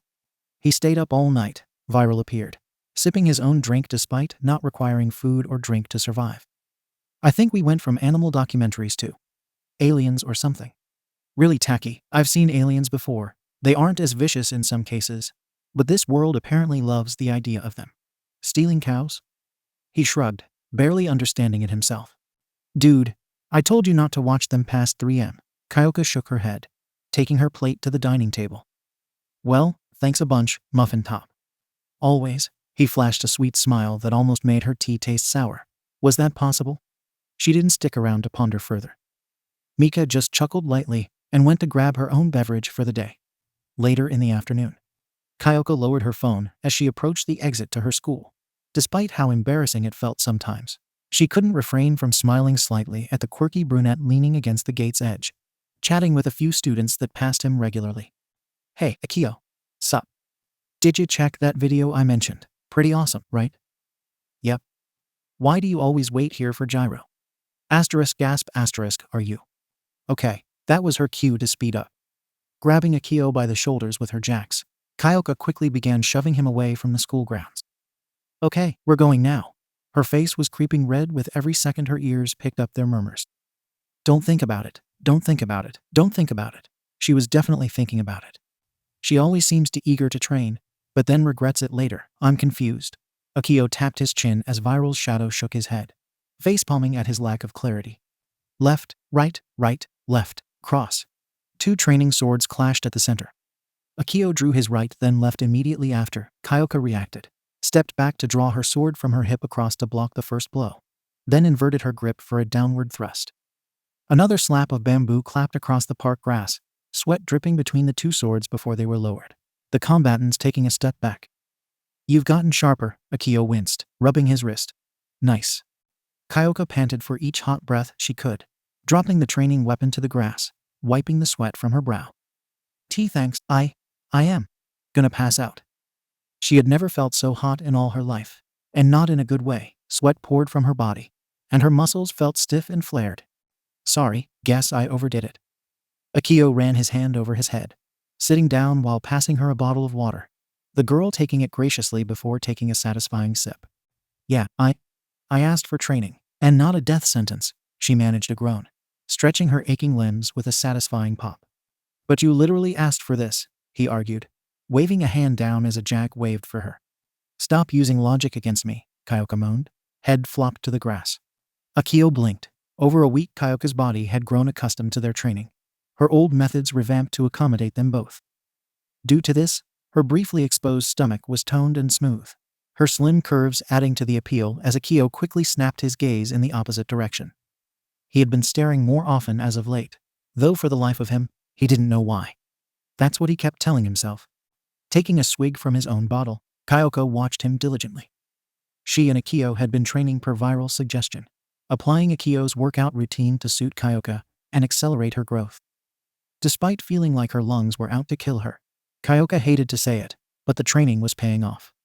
While Akio came off as rather unorthodox, his methods of training were abnormally effective for Kyoka. While backbreaking thus far, the notes and tips Viral provided were more than accustomed to her lifestyle. Hell, she was surprised one afternoon to find Akio had prepared a special meal for her. It was a sweet thought, and his skill in the kitchen wasn't half bad for a guy with no memory and lack of a home for months. In the end, it became routine, their new routine. After school, she would train till nightfall. When Saturday arrived, it was an early jog followed by your standard workout routine, then lunch, followed by some more training. Then the late afternoon was when she could rest. Sunday was free according to Viral's schedule, which Kyoka used as her piano guitar lessons for Akio. Kyoka sat back to look up at the sky. "You know, never said it, but thanks for helping me out. I'm not the most athletic, but I'm not looking to bulk up. Just keep on top of my cardio and endurance." She wiggled a jack at him. "I'm not what you'd call combat-orientated. If my costume specs are anything to go off so far, I'm thinking of making sonic direction devices to amplify my heartbeats into sonic attacks." Akio looked to consider that, giving her a once-over critically. She had the body fit for ranged combat or support. Weaponizing her heartbeats would be effective, and her skill with a weapon means she has options. His leer put her on edge. Despite her improvements, she still didn't like the way her body looked at all, so for someone to be eyeing her up with great interest left her feeling flustered. "Like you have any right to think that. You've been staring at him every chance you get." Kyoka quickly banished that thought. "Sounds good." Judging by his voice, he was thinking of something else. "Got something in mind?" "I'm open to suggestions if I'm honest." She kept up her aloof attitude, but she was generally curious as to what he had to say. He pursed his lips, humming loudly while scratching his head. "Well, there's a technique I know, but it's a little personal, so to speak. He was starting to blush a little. It's just I don't want to come off like a creep, but if you want, nope, never mind," he slumped. "Forget I said anything if I told you it." "Yeah." Kyoka's expression deadpanned at his sudden abruptness to avoid the question. "Just spit it out already, dork." With a sigh, He looked around the secluded area, then nodded to himself. Okay, so there's a technique viral learned called aura. Essentially, it's the energy your soul gives off. It's subtle, and not many people can sense it, let alone see it.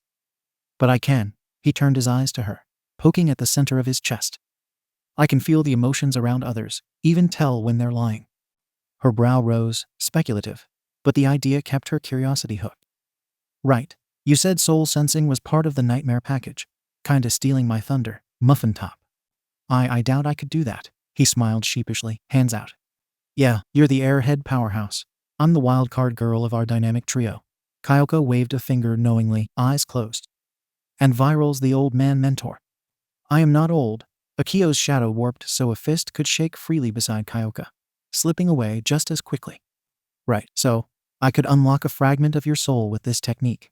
But it's really down to you trusting me. And if you want this, Akio sighed.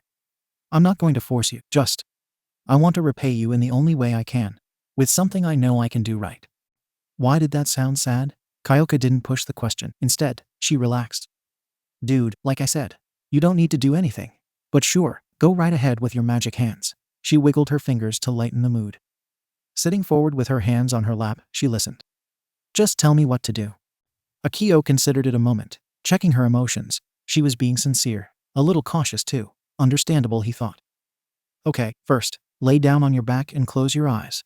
Before she did as she was instructed, she saw him place 3 fingers just below his collarbone on his chest. I have to this in order for the technique to work. I thought I'd at least tell you before you think I'm, trying to grope you. His cheeks burned again and Kyoka felt some heat rise to her cheeks. Sure, now he tells me this. Reconsideration came to her mind first. But the more she looked at him, listening to his heartbeat, nothing came off as a lie or half-truth. Not that she thought Akio would do anything like that to her. It was just very intimate. I'll stab you with a jack if you try something. Wouldn't really hold it against you, honestly. That sigh from him at least broke the awkward tension as she closed her eyes, laying down on the grass. Just relax. Carefully, he lowered his hand to her, gulping nervously. Granted, I never tried this on someone else before, but hey, live and learn. It will be fine. It's a method I've seen used on others who are unaware of their aura. Who knows, maybe Short Stack will be capable of magic, Viral suggested. On the other end of the technique, Kyoka tensed up as 3 digits pressed to her skin. Having moved her shirt a little as she bit the inside of her cheek, his fingers were as cold as ice. But more mortifying of all, his fingers were close to her chest, though as per his word, he didn't try anything. This didn't stop the blush from crawling up her face.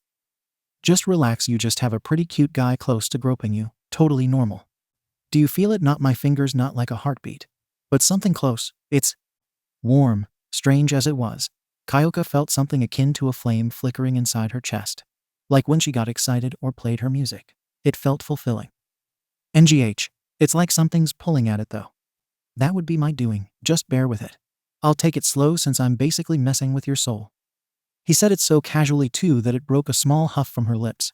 She felt her brow raise in darkness. Okay. Soul Forge esoteric art. This probably looks bad if someone passed. Kyoka almost shot up from the pole.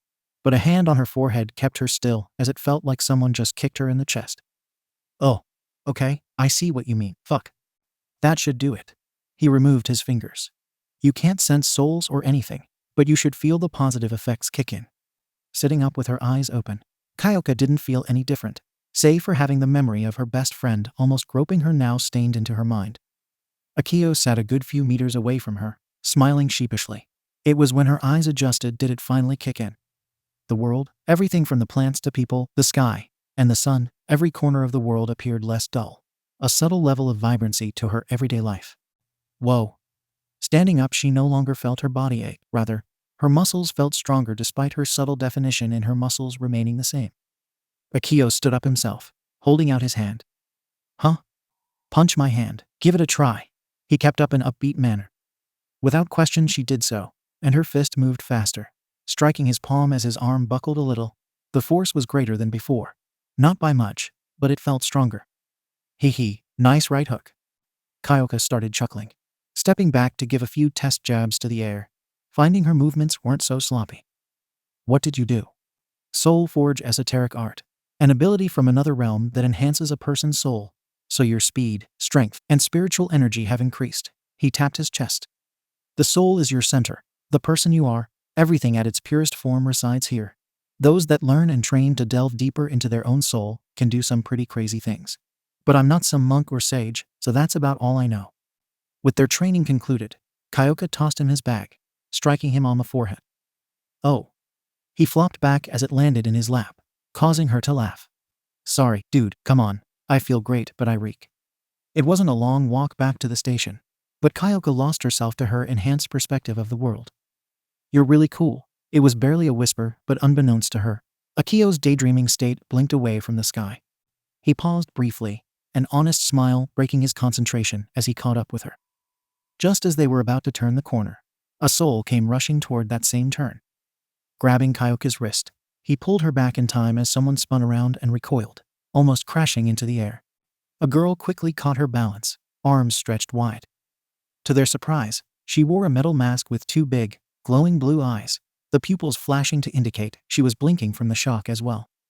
Immediately, she bowed her head apologetically at the pair. It's all good, no harm done, Kyoka managed as the girl's eyes curved. Waving down the street she came from with a shake of her head, before giving the pair a wave and dashing off. Ha, ha. Why, Yuki, wait up. A few feet behind the girl, a boy with curly blackish-green hair panted. He looked like he had been running around all day after the girl who barely broke a sweat, waving her hand back at him. He grumbled in pain, taking off after the silent girl. This is torture. That was odd. Poor soul too, Viral commented over Akio's shoulder. Agreed. The teens answered. While on the train ride home, Kyoka plugged her left jack into her phone, pressing the right to Akio's temple to ignore the world around them, focused solely on her music. It was always pleasant. Neither had a reason to break the silence, sitting really close to share Kyoka's phone while scrolling through the internet. Hey, want to do something after I get my results from Yua? Kyoka suddenly broke the silence, lowering the volume of the metal song. Akio quirked a brow. But we already do a lot of things, don't we? He cocked his head. Well, yeah. But I mean like a celebration. If I get into UA, that is, Kyoka explained, her chest growing tighter. You'll get in. Akio looked straight into her violet eyes, completely honest with her. So, let's fix that. When you pass with flying colors and get into UA, we'll celebrate. Just the two of us. That about right? Yeah. Where did all that confidence come from? Well, Kyoka wasn't complaining. Okay then, do your best. He held out a fist between them. Of all his qualities, Akio had this mystical way of warding off her own thoughts and demons with ease. Maybe the nightmare inside of him counteracts those horrible feelings inside her. Her fist met his with a tap, the spell over her negatives dissolving into a peaceful serenity between them. The two continued to share Kyoka's phone, or until Akio stiffened. Kyoka's head gently rested against his shoulder, breathing softly as the scent of lavender filled his nostrils. How did she fall asleep to this? The song wasn't what one would call a soothing track for sleep. Taking the phone from her slumped hand, he leaned his head back, closing his eyes too. Maybe this wouldn't be a bad time for a nap, right? Just with your best friend. With them both fast asleep, Viral was left to his own devices, staring ahead as to not disturb any other passengers. But he could make it out clear as day. The forest green and violet flames swaying to the same silent melody. You truly are one of a kind, short stack. Even for Viral, he couldn't withhold a small laugh. You got everything you need, kiddo? Yes. What about? Yes. Are you sure you? Yes. Kyoka's brow twitched as she heard her adorable. Yes, that was a word she made up. Friend tried to stifle his laugh at her exasperated tone with her dad. It was like a child leaving their parents for the first time. Only in Kyoka's case, this was any time something significant happened in life that led to her going someplace new without her old man's antics. Old man, for the 10th, Akio called out from over the sofa, flicking through channels after taking a break from doing a few morning errands for Mika. He was excited too, but for his friend's sake, he kept his cool. 10th time, I always check and triple check before I so much as leave to do anything. She could recount how often she got paranoid she forgot her repair kit for her favorite guitar. Besides, if I forget something I'll just come back and get it, and still make it to Yua in time. Shadowporting nightmare, remember? Am I not your taxi? Viral deadpanned. You sure acted like one when I asked Akio to ask you, husk, Kyoka remarked with a smug grin, seeing him grumble as he returned to his reading. Kyotoku ran a hand over his wavy hair with a stern but solemn look on his face. I'm just trying to look out for my amazing daughter. Anything to make today easy. She quirked a brow, bored expression unwavered. By stressing me out over if I forget something. That's not what I meant, he countered. A flick of an earjack behind him forcing his voice down. Come on, dear, you know I'm just trying to be supportive. I am too, but stressing her out on the day of her exams isn't helping. Mika sighed as she handed Kyoka a few things for lunch. Thanks for leaving so early to grab those things for me, Akio. He smiled kindly while scratching his head.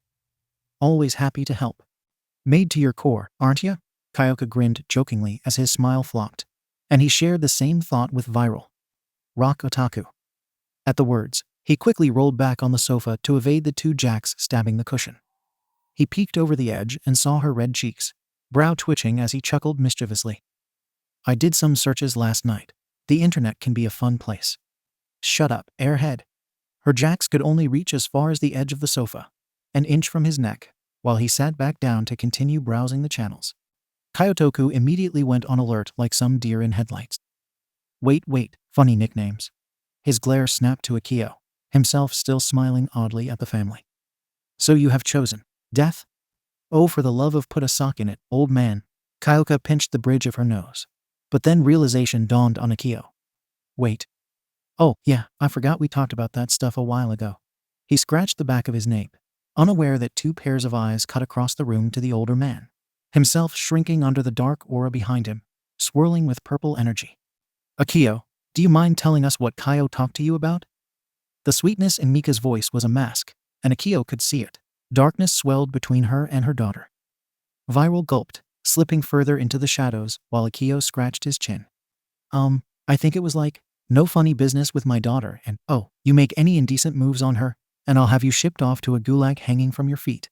He said it with this really funny voice like a demon or something, like, oh, that guy from the movie, Smog. Kyotoku was trying desperately to look innocent, but it was too late. Both girls of the house were cornering him. By the time he tried to turn for the kitchen, Kyoka brandished her pair of jacks with the fires of hell resting in her eyes, keeping the man still. Good luck today on your exams, sweetie. He silently slipped away into the kitchen a moment later. Breaking her embarrassed thoughts, her mom hugged her gently with a cheery smile.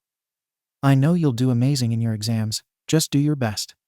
I know, Mom, thanks, she smiled gently before snatching up her bag, throwing it from around her left shoulder and onto the right, giving her folks and friends a wave. See ya guys later. Do your best, Kyoka. Bye now, sweetie. She kicked her way down the path, adjusting the crop leather jacket on her body, while her red shirt marked with one OK Rock on the front in black fluttered in the breeze.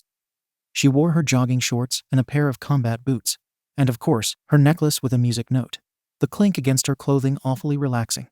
In one word, Kyoka Jiro, the girl who could shred the bass and construct songs to bring her old man to tears, which wasn't that hard, and held the biggest secret the whole internet couldn't figure out, felt the paranoia of failure creep across her shoulders, whispering the nonsense that came with the unknown score of her written exam. She felt she did well enough. God knows she sucked when it came to math though. Relax. One more exam and it's just the waiting game. Like the final verse of her favorite song, she felt her fingers twitch with anticipation, psyching herself up for the fight ahead. Others of all varying quirks, some more flashy than hers, stood by, talking or mentally preparing themselves as she did. Hey, mute. What the hell's with you and Deku back in the hall? At the rather rude and furious yell, Kyoka drew her eyes toward the right. There, she spotted a guy with blonde hair and a sharp, crimson glare as he scowled down at the slightly shorter girl wearing a mask, though she didn't look the least bit impressed by the yelling. Don't you ignore me. Isn't that the girl Akio bumped into? Now that she thought about that passing, the mask did look similar. That guy really knows how to make a worse impression than Viral. The girl flicked up a note, her head turned away. A moment later, the blonde practically erupted from the head, his fingers discharging small explosions as his hand jerked the scruff of her shirt. That nearly brought Kyoka to the girl's side, but judging from her laid-back gaze, she was fine. You little runt.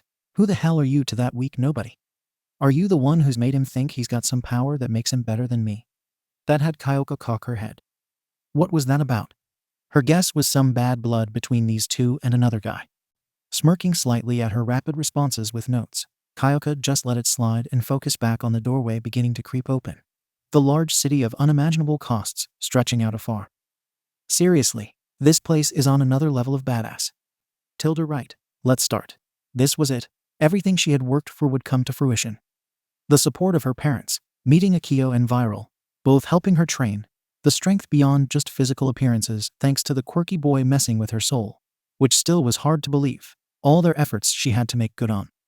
Kyoka never saw what made her stand out beyond her music. Akio was supportive of her above everything else. He never doubted her. He always complimented her talents. Even if some of that was true about me, I can't let him down. Taking off with an impressive sprint through the crowded street, she knew taking to the outskirts away from the groups was her best bet. Robots. Now that she could exploit with her jacks thanks again to Akio's words over the phone. What's up? She kept her cool, mentally thanking him for calling, as she was still rather jumpy on the ride over to Ua. Tilda, you know you're awesome, right? She blinked, not quite understanding him correctly. Did he mean her abilities? Rather subpar. Her confidence. Sure, she was cool and calm, but that was a matter of perspective. Tilda, what I mean is, you, Kyoka, you're amazing, everything about you, Tilda. Where's this coming from? It was just out of the blue, and completely unlike him to start right off with compliments. Something she still wasn't used to. Tilda, I never got to tell you cause I was too busy with errands and also finding the right words and stuff. Okay. Mika just pinched me to stop me from rambling. Thanks. He cleared his throat. I know you never see yourself as someone special. I won't pry, but when someone praises you, it just doesn't click, like you subconsciously deny it, Tilda. She tried to make a rebuttal, but he overtook her. Tilda, you helped me and pushed to save me when I didn't want to be saved. You offered me a roof over my head. You taught me to play an instrument, shared hobbies I never knew I'd like. Kyoka, you can spin my words however way you want, but you'll still be my hero. Thanks and give it your all today. Hey, wait. He hung up, leaving the girl with a red hue covering her face, a strange feeling knotting in her chest at his words gradually. Her previous fears over the exams weren't nearly as massive as the questions and repetitive lines in her head, infecting her thoughts as they prodded at every other compliment he made, imagining his dorky smile and overwhelming optimism. Airhead. She subconsciously couldn't lose her smile, the whole train ride over. Then another thought crossed her mind. The machines, standing roughly over 6 inches tall, coated in green-plated armor, their red optical sensors locking to the rocker as she approached, the number of points indicating their strength and efficiency. All noise and commotion in the streets droned itself from her ears as she felt her hand clutch the music necklace against her center, feeling for that familiar warmth and a faint reminder of the cool fingers pressed to her bare skin. Your soul has been unlocked, like a little push to get the ball rolling. The more you accept and delve into what's at your center, the stronger you'll become. Anyone can have power. All that matters is not their will to survive and thrive, but to live with no regrets. Thanks, Viral. With a sudden tremble of warmth over her skin, she felt fatigue trickle away. Her bones hardened and her senses sharpened to the point the dark purple of her irises had lightened with a magenta, ethereal light. Soul Forge esoteric art. She knew magic wasn't possible for her, yet she found herself repeating Akio's words. The first 2 robots whirled around on their waists, the traction in their wheels drawing them to the jacks that plugged themselves into their vertebrae, spasming their motion controls with sonic waves. Given they were the weakest of the bunch, Kyoka sped off, leaving them to explode. A 2-pointer swung through the smoke, nicking her thigh as she bent low, diving up with a sharp kick across the serpent head, tearing it off with the tip of her boot. The added strength overall, coupled with her ignited soul, made her pale in comparison to who she once was. Hopping off the quadruped, 2 3-pointers descended from the rooftops. A few examinees were making a beeline toward them. Kyoka frowned. She'd beat them before allowing anyone else to usurp her chances at getting into Ua. Poising her jacks, the 2 bulky machines lunged from her sides, forcing her to slide and flick the points of her jacks between the metal and the wheels, jamming their motors. Performing a quick U-turn, she clambered up their chassis, locking her jacks into the first one's nape, seeing the eye burst while the tiny arms flailed. Leaping across to the second, she took the swing to her right and performed a rather-in-the-moment handstand, flipping around to execute the same disruption of the systems, using her enhanced fingers to sink and pull the red eye from its socket, thereby shutting the machine down as its body slammed into the other. Despite making some good progress, Kyoka felt her muscles strain. She winced as she noticed that her fingers were a little bruised and bleeding, scowling as she realized it from another of Viral's long-winded talks during their training. You have an edge over others. The power of your soul can do many wonderful things, make you stronger and more effective in battle. However, His eye narrowed harrowingly. That soul-forged technique was used by war-torn people. Their bodies could withstand the backlash. But you'll have to grit and bear that recoil all on your own, hee. Kyoka couldn't hold back. She's made only 8 points in the space of a minute. And there was no telling how long she had. It seemed petty, but that blonde that was harassing the girl with the mask was ahead of her, tearing apart twice as many as her. What she needed was to keep calm and take this exam critically. Watch out! A guy screamed, and before a robot could batter another examinee across the road like some trash can, 2 jacks jammed themselves into its throat, followed by a solid right hook to the chin, splitting the serpent head in two while the legs flailed, crashing into a 1-pointer a second later. Keep your head on straight, Kyoka yelled, and ran off a moment later. Her hearing was her best weapon. She could listen for the motors and the pistols over the rack of quirks and yelling. Drone it all out for the information she needed. Come on, Kyoka, her fist twitched, pain flushing through her arm, while parts of her body sounded like they were groaning. Bear it, until you win. More robots poured into the junction, the blonde blowing them away with his palms. But even he looked exhausted, taking a step back as some tried to claim points for themselves. Her body was in pain, but if she didn't bleed for this, what point was there to be a hero? Akio puts himself through hell every day, even before they met, fighting Harbinger and Shadow Play with Viral. They even trusted her, so she had to do the same. Sucking in a breath, Kyoka sped through the carnage toward 3 2-pointers, all of which kept themselves tucked together, using their legs to combat stray attacks. With the initiative, she ran for the middle one, the legs rotating to block her jacks as the head snaked behind the blast shield. With a sudden injection of heartbeats, the leg's joint fidgeted, creating a ramp for her to evade the tails from it and the one to her left, slightly grazing her forearm while she wrapped an arm around the first's neck. Plugging one jack in, she grabbed the bent tail as it pulled back, leaving 2 tails on either side of her to skewer the center robot. The backlash of voltage stunning the remaining 2 for her to bend an uppercut with her left. Grabbing the head, she swung the neck and used it to weaken the armor around the third, allowing her jack to wedge into the eye socket, discharging enough sound waves to shatter the endoskeleton. There was another person not watching their back. Despite the pain in both hands, Kyoka bit her lip and brought another fist across the elbow of a 1-pointer, disabling the arm as the person gasped, watching as she brought her jacks around to blow the machine's head to shrapnel. With a smirk, she ran. Watch your back next time. G got it, thanks. Hands, legs, and now even her jacks were on fire. Still, drugged on adrenaline, Kyoka kept moving forward. Smooch. There, dear, your hands only need some time to adjust, so no strenuous activities. The old lady, recovery girl, smiled to the perplexed. I will, thank you. With a bow, she took her leave with a few bandages wrapped around her palms and calves. It hurt like hell by the time the exam was over, but from her estimate, she had scored fairly well, all things considered.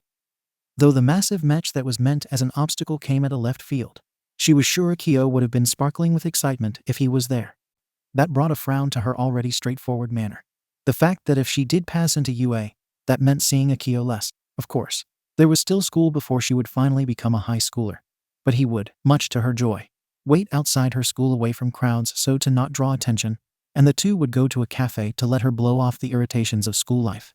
And not once did he complain, nor did she dislike their activities. Maybe we could work something out for you. A future discussion that had her heart beating a little faster. A pleasant warmth spreading across her body as she plugged a jack into her phone, letting her music flood out the woes of today for another time. Right now, she was at peace. That girl with the mask, wonder if she'll be my class. Kyoka was excited to recount her day to her parents and best friend when she got home. One of the few times school made her feel happy. I'm not apologizing. The grumpy voice caused her to stumble back on the patio, spotting the single eye in a shadow on the doorframe. Viral had his arms crossed, looking directly at or through her. What, old man? Akio kick you out of his body again? Her prodding at the title caused the nightmare's posture to crinkle, jamming a shadowy finger at her. I'm mature, not old. Though a roll of his eyes told him it was a fleeting battle. Be gracious, I let you off with a warning. He said this before slipping into her shadow as she entered the home. Warning of, cut, was her sentence, and all manner of speaking as she was surprised upon entering her home.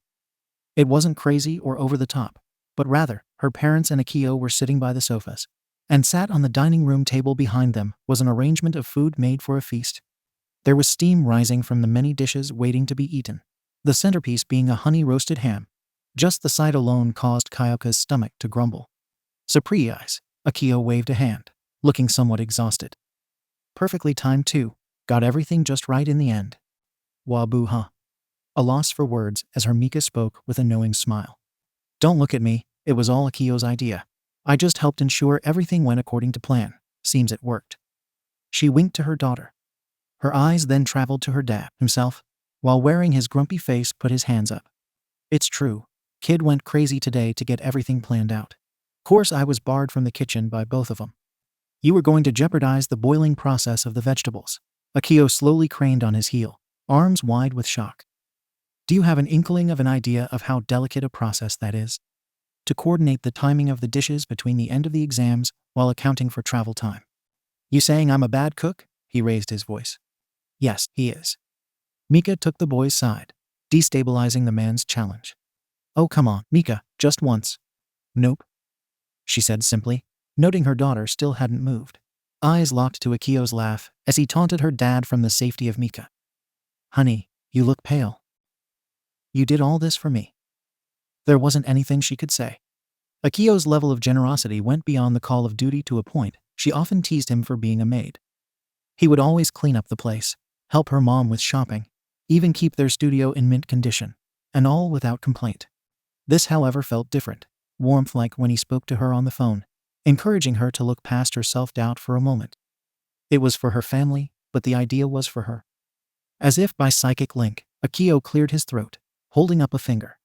I knew you'd be worried after the exams about if you did well. That sort of thinking isn't going to go away for a whole week, I know that. So, he clapped his hands. With a little denting of my wallet, I procured everything I needed with Mika's instruction to physically express the fact you will get into UA, because for them to refuse to let someone as talented and compassionate as you in is a crime.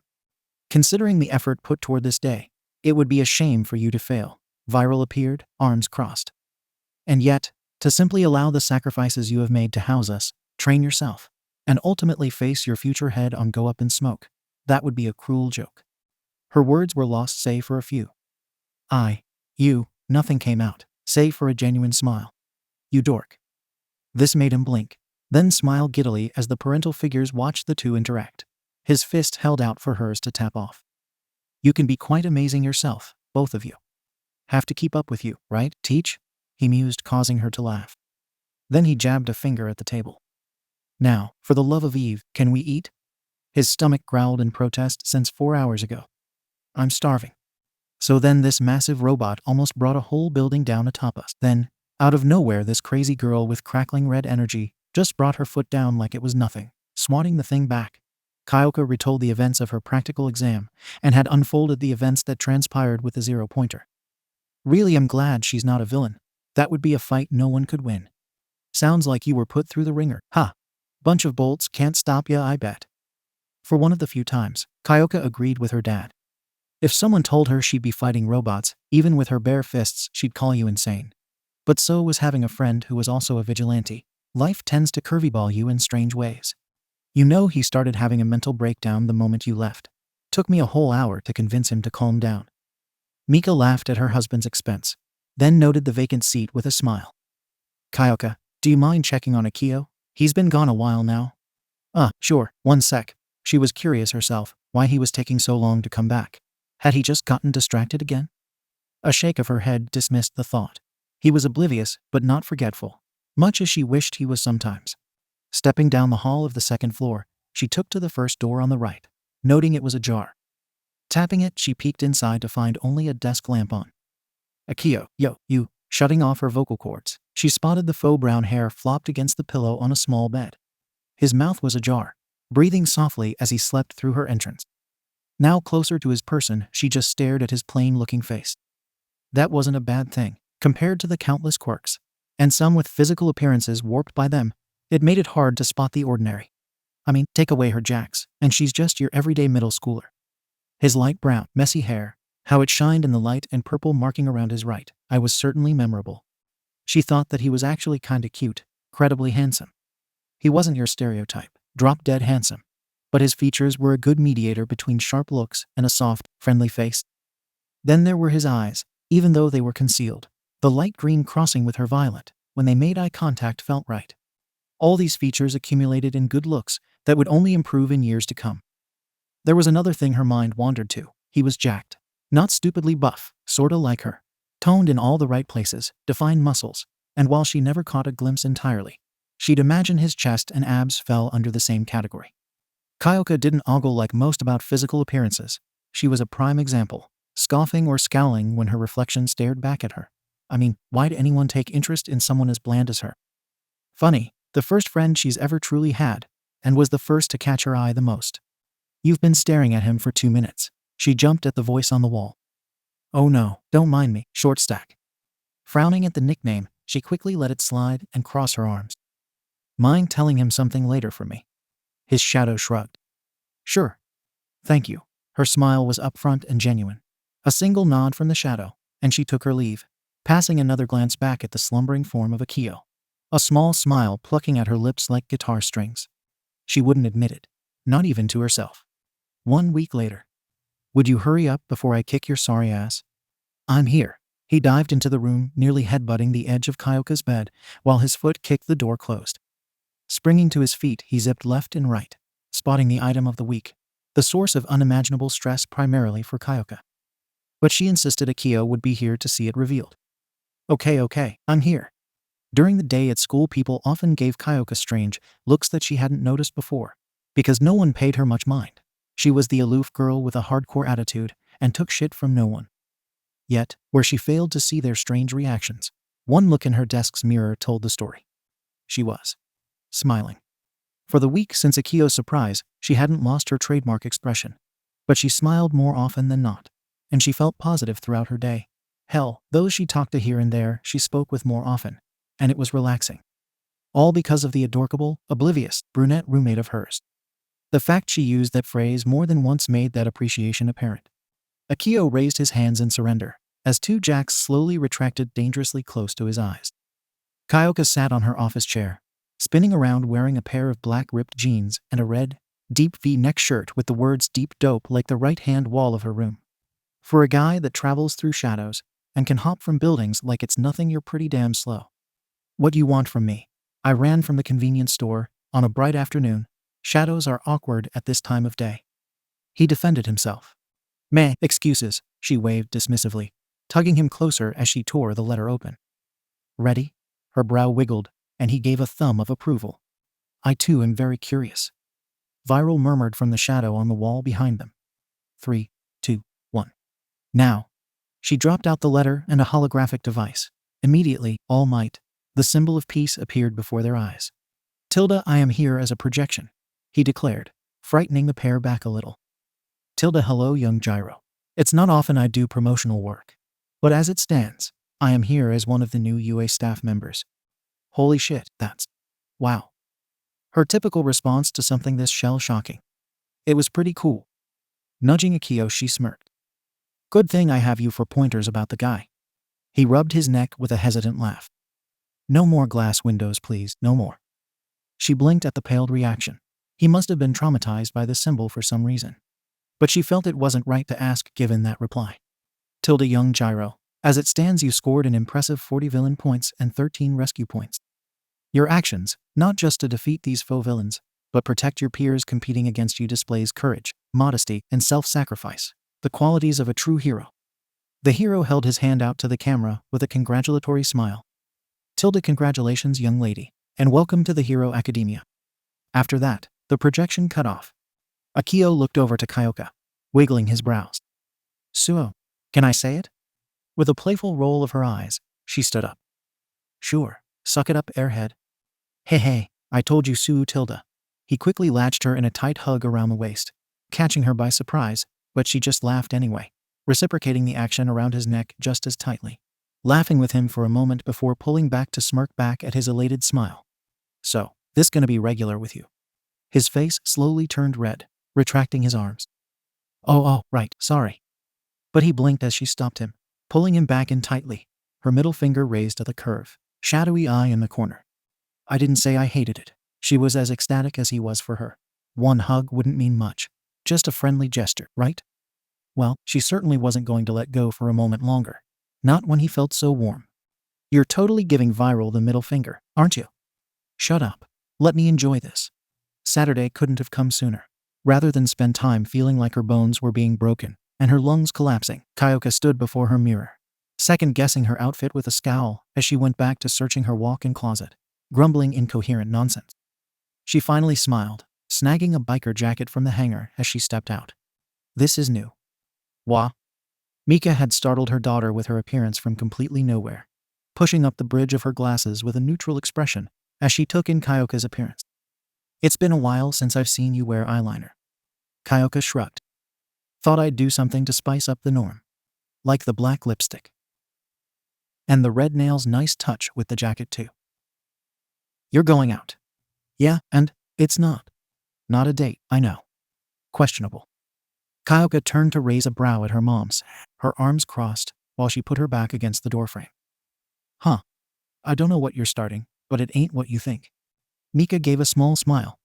I've never heard you laugh and play openly on your instruments in years. Not since Akio started asking you for lessons. That earned the older woman a sharp look from her daughter. So to emphasize, she wiggled her own jacks. I'm a pretty good listener. So invading my privacy. I'm your mother, comes with the title. Doesn't make it right. She re-entered the closet to grab a pair of black flats. Well, you definitely picked a cute one. I'm not the point here. Her glare shot out from the door. Then please, enlighten me. She was playing a game Kyoka couldn't continue. It was hopeless.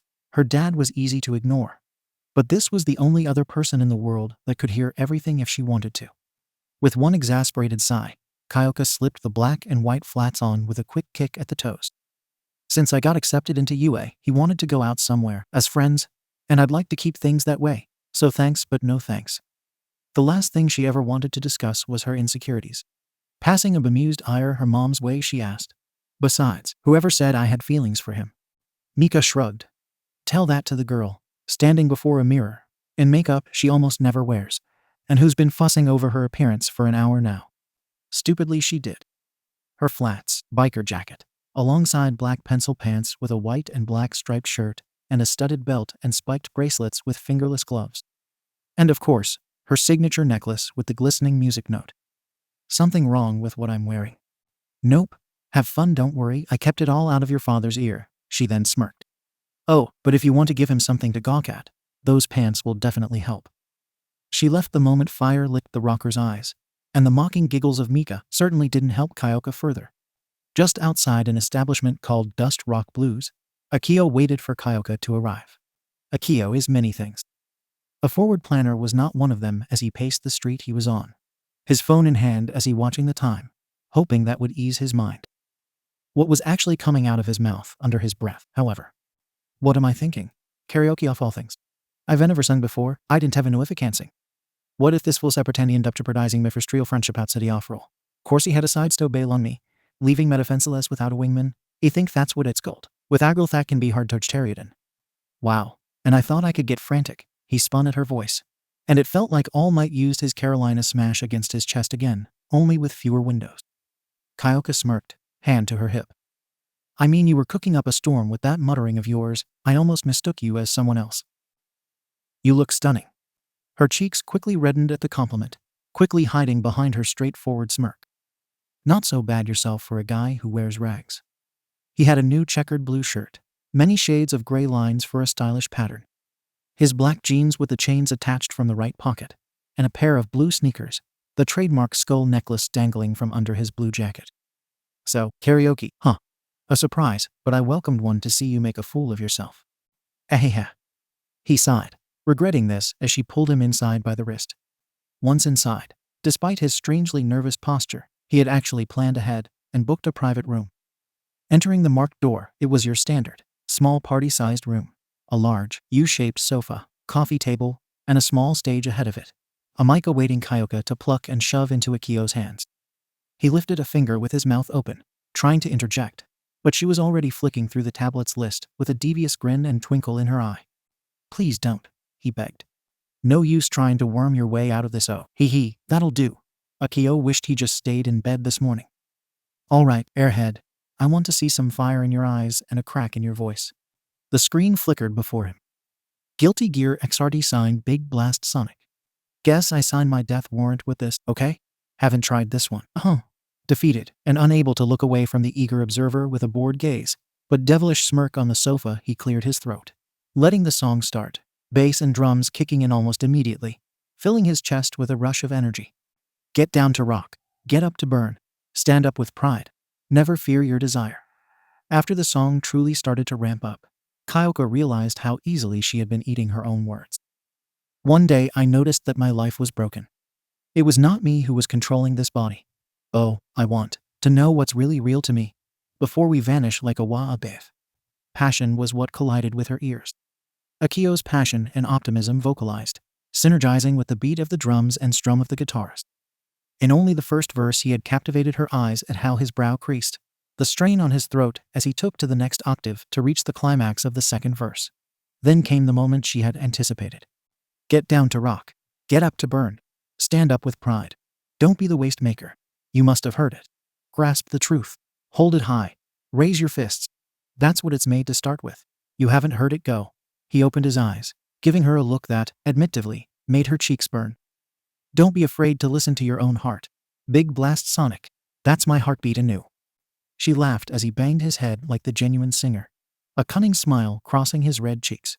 Bashful? Embarrassed? All of the above. Ha ha ha ha, that was fucking amazing. She clapped for a great performance by the rookie singer. He had a few cracks here and there, as expected of someone new to pitching their vocal range, but there was great potential, and it certainly struck a chord in her. I concede, you surprised me, CC. CC? This was a new carbon copy, almost hard to tell you apart from the real deal. This brought a deadpan to the otherwise positive of the duo. Can't tell if you're being genuine or mocking. I can do both.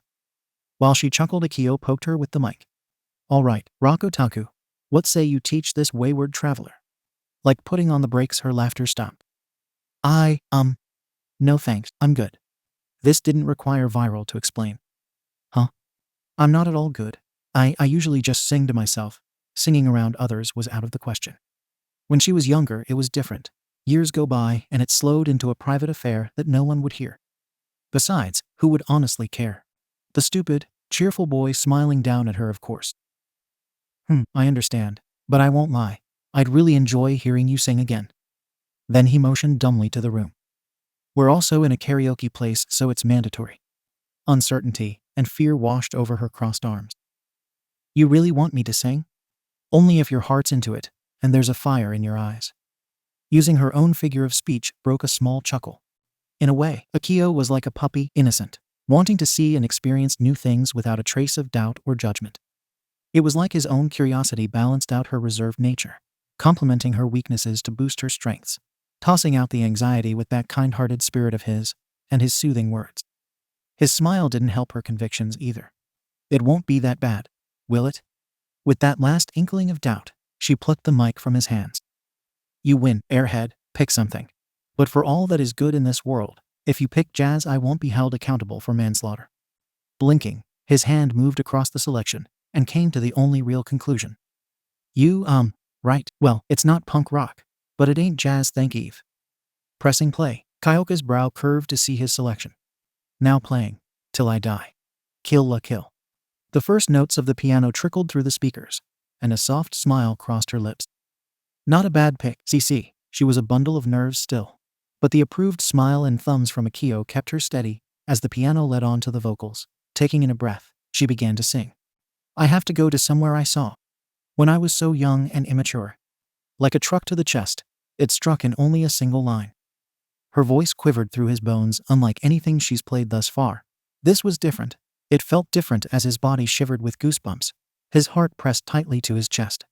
I want to know if truth is painful or not, and why my heart bleeds at the sight. She took in a silent breath again.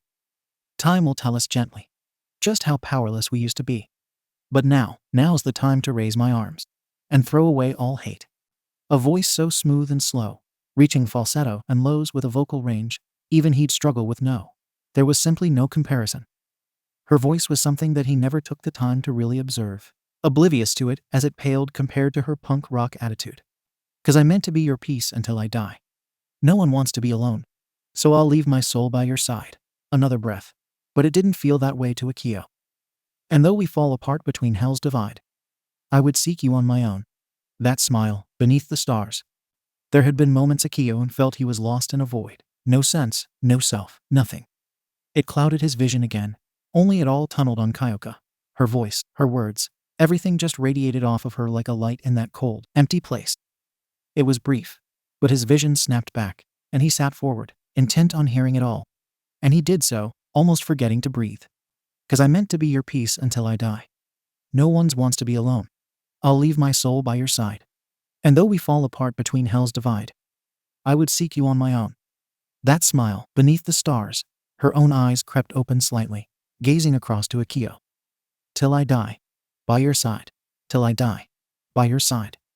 Trailing the last note, Kyoka put the mic back on the stand and hopped off the small stage, sitting down with Akio, who hadn't blinked. Rather, he looked lost in his own head.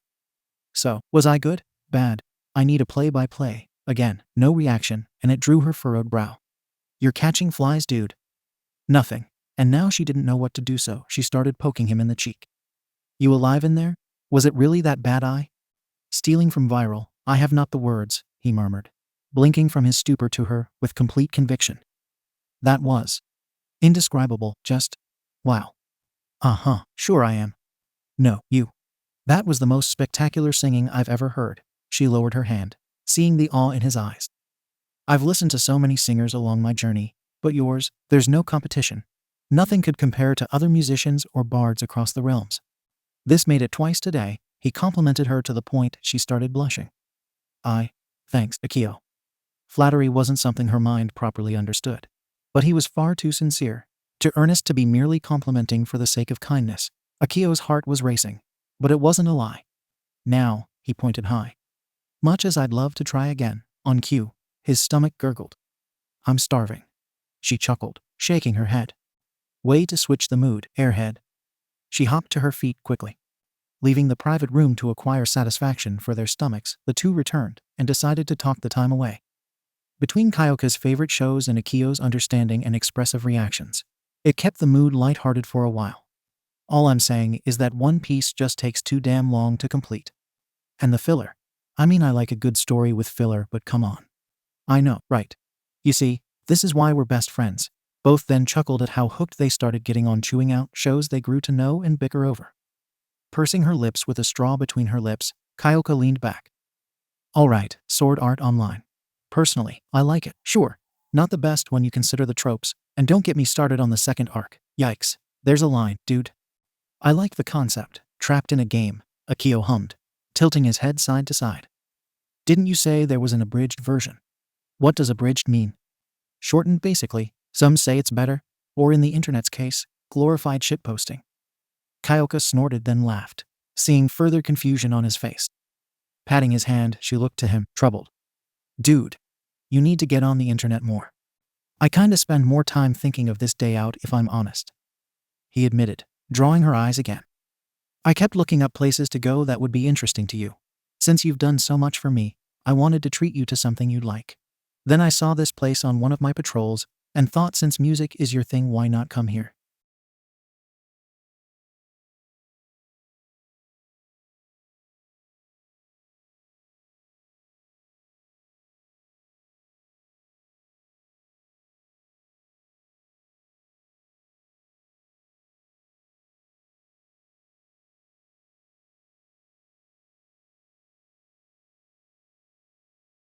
Grabbing his hand, she yanked him to his feet, tugging him out of the room.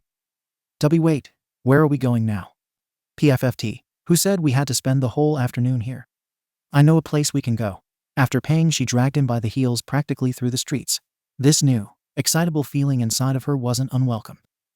Looking back, Akio now walked in stride with her, pushing her to walk faster to reach their destination. "You're lost, aren't you?" Akio tried to resist a playful eye roll as her jack flicked his temple. He noted that while they walked, she hadn't removed her hand from his. And it felt nice, how soft her hand was compared to his own. He could feel the energy bounce between his and her digits. This was a normal thing for friends to do, he thought. Though his experience was second only to Kyoka's, he felt rather embarrassed to say anything. It would be fine, right? Holding her warm hand a while longer? Kyoka had noticed herself, while his eyes wandered to the flashy lights and billboards. The streets packed, while she led him further through the streets. Her eyes widened, and she was just about to let him go before things got awkward. "You look stunning. I've listened to so many singers along my journey, but yours, There's no competition. Nothing could compare to other musicians or bards across the realms. Her hand tensed around his with a soft smile. Boot, it wouldn't be a bad thing. Not like it was strange for friends to do this, right? Like hell, she'd let her mom's words get to her now. It was just nice to hold his rough, gentle hand. Nothing wrong with that, right? Oh God, I'm really crushing on him, aren't I? A massive shopping mall. Now this was a place Akio could recall, passing by here a number of times on his patrols when it was closed late at night. Now, however, everything was loud and all aglow, shops stretching far as he could see through the crowds. Far as Viral told him, the place was massive to fit the demands of specified clothing and household items given the vast array of quirks. So places such as this mall were, in Viral's words, compensatingly massive. For nearly 2 hours their hands remained joined. It was obvious Kyoka was very much aware of the situation, and just didn't care as he did, using their locked hands to point out certain shops that caught his eye, and or drag him someplace else. He didn't mind, it felt right, seeing her perfect smile adorn her face more than usual. How she got excited just as he did. His chest felt funny, but in a really good way. Viral was right. Akio gulped. So then, where do we go? Looking around, the options were immeasurable. You know what a mall is, right? I'm not that clueless. Could have fooled me. Seeing his expression made her laugh, tugging him along. I know a few places we can broaden your style. Or we can just browse, I don't mind. What about that shop? He pointed to a bright and vibrant shop with a lot of pink. No, she yelled, yanking him back. She shook her head furiously. All right, pursuing his lips he turned slowly, analyzing the stores from top to bottom in a grid. Then one with bright, almost holy light akin to the shop he zipped away to acquire Kyoka's necklace months ago caught his eye. Oh, that one looks. Oh God no, dude. Again he nearly flattened his nose to the ground. Just no. Damn it, here, follow me. Seriously? He sighed exasperately. You're terrible at this. Best stick to plan B after all. The look of ire in her eye made it very evident. He should avoid those 2 stores at all costs. Well, one of them anyway. Without Viral, she was his lifeline from making some financial mistake again. Approaching a music shop, walls lined with instruments as seen in Kyoka's house, records and CDs of varying times displayed in categories abound. Another floor above dedicated to the stuff. Drawing both onto the striped carpet, both began to inspect all the varying kinds of guitars, Akio raising a brow to the sparkling glint in her otherwise neutral eyes. Why come here? No offense, but your family has enough instruments. And too many to clean, though he'd never complain getting a job done. Ain't it obvious? She was inspecting one in her hands, taking in its every detail. I want to get you one. Personal preference, of course. He was taken back by the offer. I appreciate it, but their joint hand came up, one finger poking his nose. No buts about it. You're my best friend. I feel like giving you a gift, then that's my choice, she quickly murmured while they continued to browse. She looked up slightly, seeing a real desire to do more, to share time together, even if it was just wandering aimlessly. His smile hadn't faltered. You're lucky your obliviousness makes you cute. What was that? She couldn't help but smile. Nothing, airhead, come on. There's some acoustics over here. Though maybe getting you hooked on electric will be a safe bet soon. Broaden your horizons. She was lost in her musical world now. But Akio scratched his pink cheek. He heard her loud and clear. You could try knocking on the drums, let out the fire with a sick beat, though rhythms are far less constrained on percussion than on guitar. Your opinion? Both, if I'm honest here. You're serious? In my box room? And I have no idea how to play drums. Do I look like I'm joking, CC? That aloof expression of hers drew his creased brow deeper. I can't honestly tell with you. Again? She chuckled at the repeat of their first words when concerning music lessons, patting his shoulder while pressing on with her analysis. Her emotions are all mixed together. How does Viral do this so easily? It's like picking through a whirlpool. Another 30 minutes swam by, and neither could possibly care less how much longer it would be. Both never realized it, but something between them had started to blossom. Maybe it was when Akio's soul touched her own that training day. Perhaps it was fate playing a dangerous game. Maybe it started further back. The reasons didn't matter. So long as they had each other, neither friend could have a care in the world. At least, that's what Akio hoped. Kyoka's brow furrowed, feeling the loss of Akio's hand that she immediately missed. He was staring out the doorway of the music store, a strange look on his features. Akio? She nudged him with a jack. But he forced the fakest smile she's ever seen. I need to check something. Won't be long, he winked, jogging out of the store to scan the crowds, a sea of colorful embers making it harder to pick amongst the souls. Behind him, Kyoka approached with a worried frown. You know, you're a terrible liar, even for a host. She crossed her arms, not dropping the pensive look in her eyes. Akio, what's wrong? Nothing. I think he hated this, but he swore nothing would happen to her family. Backing away from her, he held up a fist to her. I may be a little empty-headed, but I'll be all right. We still have the rest of the afternoon/night ahead of us, Kyo. But wait, she reached out, tapping her knuckle off his with a strained smile. Just be careful, all right? And don't do something, more reckless. I make no promises, only to try. Peace. He quickly kicked back into a shadow, vanishing from her view. He felt it, though. Her heart was flooded with fear and worry. It crushed him, but he refused to drag her into this. Even without Viral here, he wouldn't run away. Kyoka stood there, defeated, left to wander alone again. Just like it was before they met. Idiot. Just outside the gargantuan mall, a parking lot stood devoid of people, the lights flickering as nightfall settled in. Akio appeared, carefully observing his surroundings. You know, the whole surprise it's a trap thing doesn't really work with nightmares, right? From the sky, several shadows slammed into the ground, or the cars, flattening them instantly. 4 effigies, all much like the lilac one that spat flames. But there was an electric green, ice blue, and dark orange variation. But marching through the darkest corner of the lot, slashing their molten blade across the tarmac, their creator approached. My, such confidence for a nightmareless host, and pray tell, what did happen to Viral? Shadowplay mused, blade resting under his throat against his shoulder. I had this all planned out for him especially, not his fleshy puppet.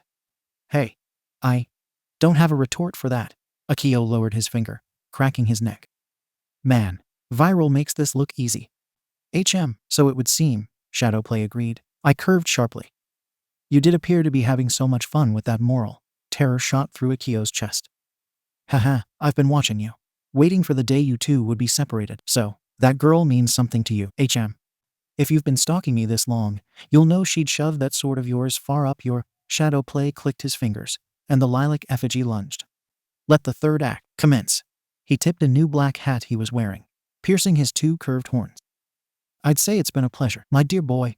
But it hasn't. I'll be off to have a chat with this girl. His golden eye stretched joyously. You'll be with her again very soon. No, Akio quickly blasted the fire effigy in the face, smoke clogging its jaws as Talon tore into his shoulders, the electric green one hoisting him off his feet to be shocked with a cage of lightning as it howled. Grah! Dropping the fried host, Akio shook his head, booting the fire shade across the jack, bounding over its hooked tail as another dug through Akio's right thigh, flinging him into the side of a car, spitting a trail of jagged ice his way. Grunting, he summoned a fire glyph to evaporate the rime, using his left hand to shroud him with smoke. The dark orange one swept low, using its wings to summon a great gust of wind. Unlike the other effigies, its muscles were bulkier, the torso filled out with muscle as its strong wings banished the smoke. From the lingering vapor, Akio dove up to blind the beast with a blade of ice against his arm, kicking his foot into the green one's jaws as it dragged him down with the lilac shade. The two threw him into the arms of the blue shade, as it released another blast of lightning to paralyze Akio, the green effigy sinking its tail through his forearm to anchor Akio for a bloodied slash across his back from the orange shade. He stumbled, blasted across the parking lot by a ball of molten flames. Collapsing against the hood of a car, he wasn't moving, nor did it appear he was breathing. The pack howled, stretching their wings to rejoin with their creator. The orange one lingered, narrowing its eyes as it approached Akio. Blood caked his right arm, leg, and across his back. A gash visible on his forehead. It picked him up by his hair, snarling as it listened closely, jaw clicking. There was no heartbeat. Satisfied, it tossed Akio's corpse to the ground, taking off with a powerful thresh of its wings, setting off several car alarms in the process. Kyoka sat on a bench, facing the wide courtyard just outside the mall. She wasn't upset. Not at Akio anyway. When she really thought about it, what could she do to protect him? Sure, she could take on a couple of bots, but that surmounted to nothing in the grand scheme of things. Nightmares were near immortal beings. She could sever an arm, decapitate it if she was lucky, but they'd always come back. Compared to that, what protection could a stupid musician offer someone as powerful as Akio? Good intentions don't always breed results, and by her figure, she lacked the result part.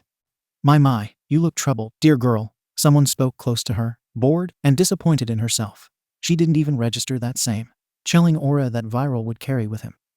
Her gaze met with a young man with waxy black hair, his gold eyes behind a pair of glasses.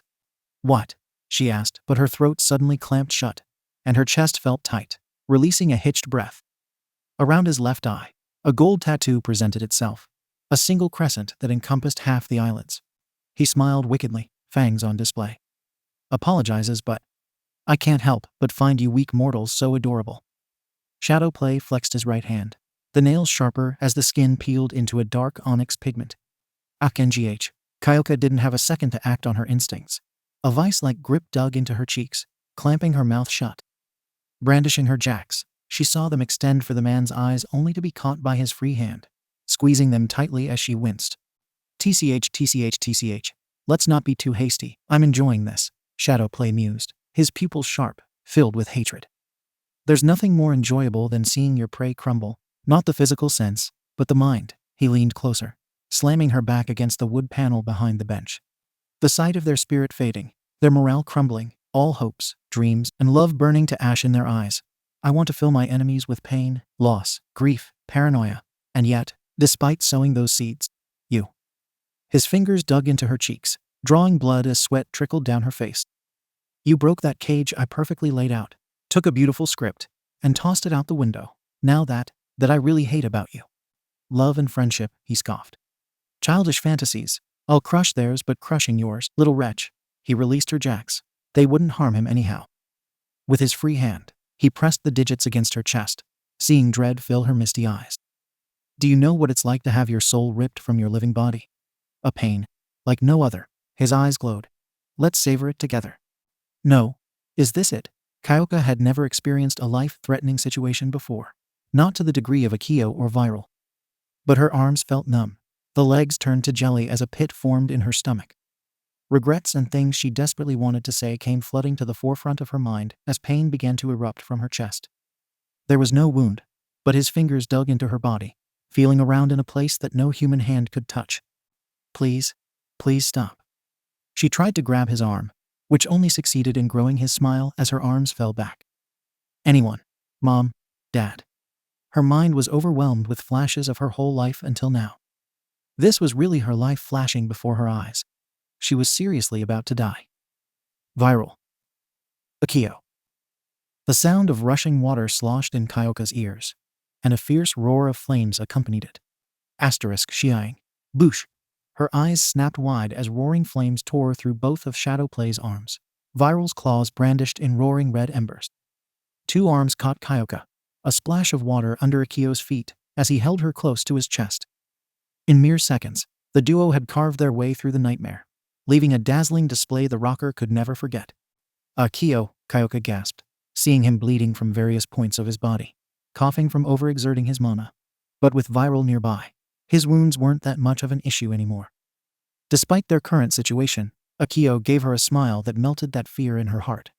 We gotcha. You were amazing, Kyoka. What did she do? Akio set her down, the commotion garnering an audience as Akio glowered from behind Viral. Just stay back, we'll handle the rest. Quickly, he vanished into Viral's form before anyone realized who he was. You? How did you?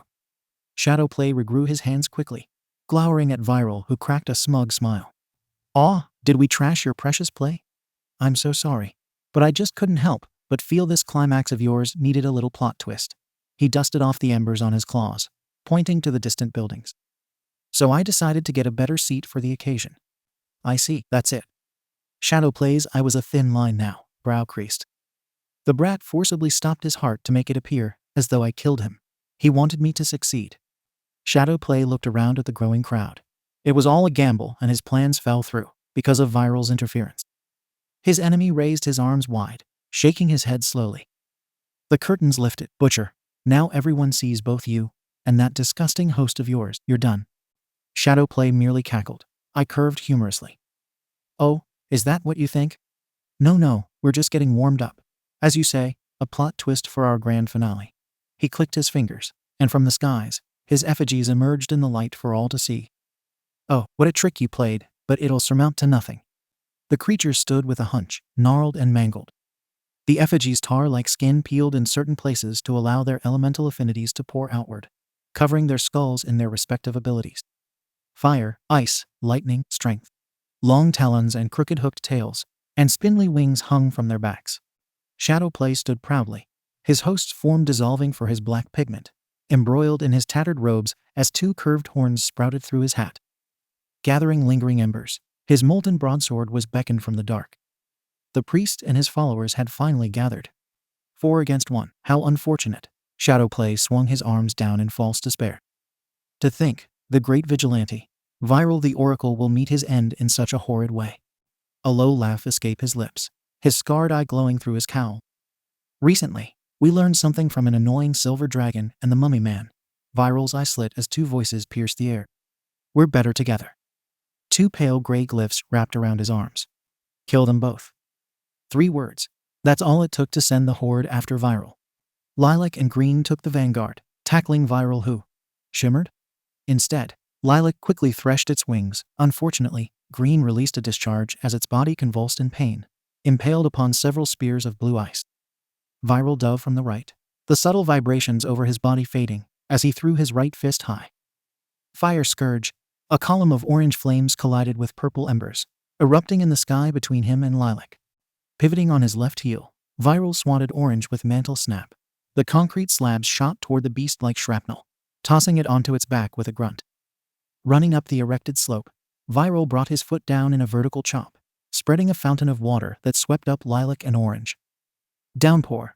Flexing his tail with a light blue glyph, he dove out from the top of the spout. Cold Heart. Hyperfreezing the geyser imprisoned the 2 effigies, their shrieks of pain rattling in Kyoka's ears. Sliding down the frozen spell, Viral took 2 frostbitten claws to his torso, planting his feet against the sweeping blue effigy as it plucked him off the ground. Grabbing its lower jaw, Viral gouged out its eyes with his tail, kicking it so he was on top, both feet encircled by blue glyphs. Another body of water collided with blue, burying it into the concrete as he placed a spell on himself. Windwalker. Now gliding in the air, Viral taunted Orange after him with a crude smile that even got a snort from Kyoka. But her head spun round to the impaled green effigy as it bit down on the ice, tearing its punctured body free. Viral. He didn't acknowledge her as it dove into the air, sharply as Viral summoned a hardmite barrier between him and Orange's fist. The ripples from a shockwave causing many to flinch. Orange howled against the barrier, tearing it away to skewer Viral's stomach, yanking him close enough for an elbow to the throat. The nightmare strangling Orange with its tail as Blue descended from above, a barrage of ice shards descending toward them. Viral didn't bat an eye. Counter. Blue's eyes widened in horror, feeling a weight shift from its back as Akio, hiding his face with a black scarf, channeled a silver glyph in front of Blue before diving off, politely giving the monster the middle finger. Loser tilde. The spell activated, and every shard of ice inadvertently froze midair and skewered their creator, the glow in Blue's eyes fading as it dissolved into black mist. Falling with style, Akio took Viral's outstretched hand, the 2 spinning around, dragging Orange with them as both channeled a much large orange seal between their interlocked fist. Fire Scourge. Together, a piercing torrent of flames punctured the effigy, burning its form to ash. Speaking of, Lilac threshed through the flames, missing Akio, who sunk into Viral, earning a well-placed chop from their tail into the concrete below. A green thunderstorm erupted below as Green screamed, relating 3 rows of emerald lightning to converge toward Viral, who didn't lose his stride, gliding down to the ground before rushing toward the deadly voltage with explosive speed, gathering something Kyoka had never seen from their magic. A purplish-red glyph. Nightmare. His crocodile grin couldn't possibly get any wider. No way. You know that spell? Shadowplay flinched slightly, quickly retreating into a shadow. Razin, death. If a word could be used to describe what Kyoka witnessed, it was pure, unfiltered death. His hand unleashed a condensed force of dark energy, the likes of which she had never seen before. A blinding amethyst and crimson pooled into a deadly force that sucked in the lightning storm before it could spread toward the civilians. Green screamed as the blast engulfed its form, the beam dissipating in the air from how Viral angled the blast, leaving behind a molten grove through the plaza. What remained of the effigy were 2 feet, burnt away at the ankles. Lingering sparks of purple and red discharged in the area, and the only shade remaining, the lilac one, was gone. Kyoka's ear twitched as she immediately threw herself onto her back. Many nearby panicked by the sudden attempt on the girl's life, as its flaming claws narrowly missed her throat. She rolled onto her back. Fueled by adrenaline, she screamed. Stop him! She could know she would be useful. Viral hesitated, but quickly spun his head around to block the scorching blade with both arms crossed. A ring of fire erupting around him and shadow play. She'll die, you know? He taunted only to grunt as his blade recoiled. A silver seal between Viral and the broadsword. TCH. Don't underestimate our esteemed host, you bottom feeder of a nightmare, Viral quipped, evading a wide swing of flames, charging shadow play down. Kyoka kicked herself left, evading a vomit of genuine magma from the effigy's throat as its tail nicked her shoulder, splitting through the slab behind her. Stabbing its retracting tail with a jack. With how quickly her heart was pounding, this would hurt, a lot. A ripple and high-pitched vibration tore through its limb, causing the beast unbelievable pain as Kyoka used its disorientated state to wrap around and stab its nape with both jacks. This thing was just a puppet, so who cares if she went a little crazy? Here's your curtain call. Great, now she was doing it. With as much force as she could apply to her jacks, sonic waves crashed against its throat and through its eardrums, the constant thrashing forcing her to wrap her arms around its back as it took flight a few feet above the ground, attempting to swing her off. The intensity of her vibrations was growing louder, cracks starting to form around the flaming skull. A wide arc of flames shot toward Viral as he evaded it, feeling his eyes sting from the intense aura surrounding the butcher as shadow play swiped again, releasing a torrent of rising flames from the ground, catching Viral's leg while he swept it aside, firing a sonic blast while tossing a spear of rhyme. Both elements struck the flaming sword, knocking shadow play back. Still distracting, he muttered, clutching a flame in his left, igniting a column to Viral's left. He dived, rolling away to backhand the sword with his tail. Guess you can't fight us on two-front ga. Viral grunted as the blade amputated his left forearm. He caught it with his tail, blasting shadow play with a burst of ice. Retreating several meters, shadow play heaved. His regeneration was slowing down. That made Viral's brow quirked.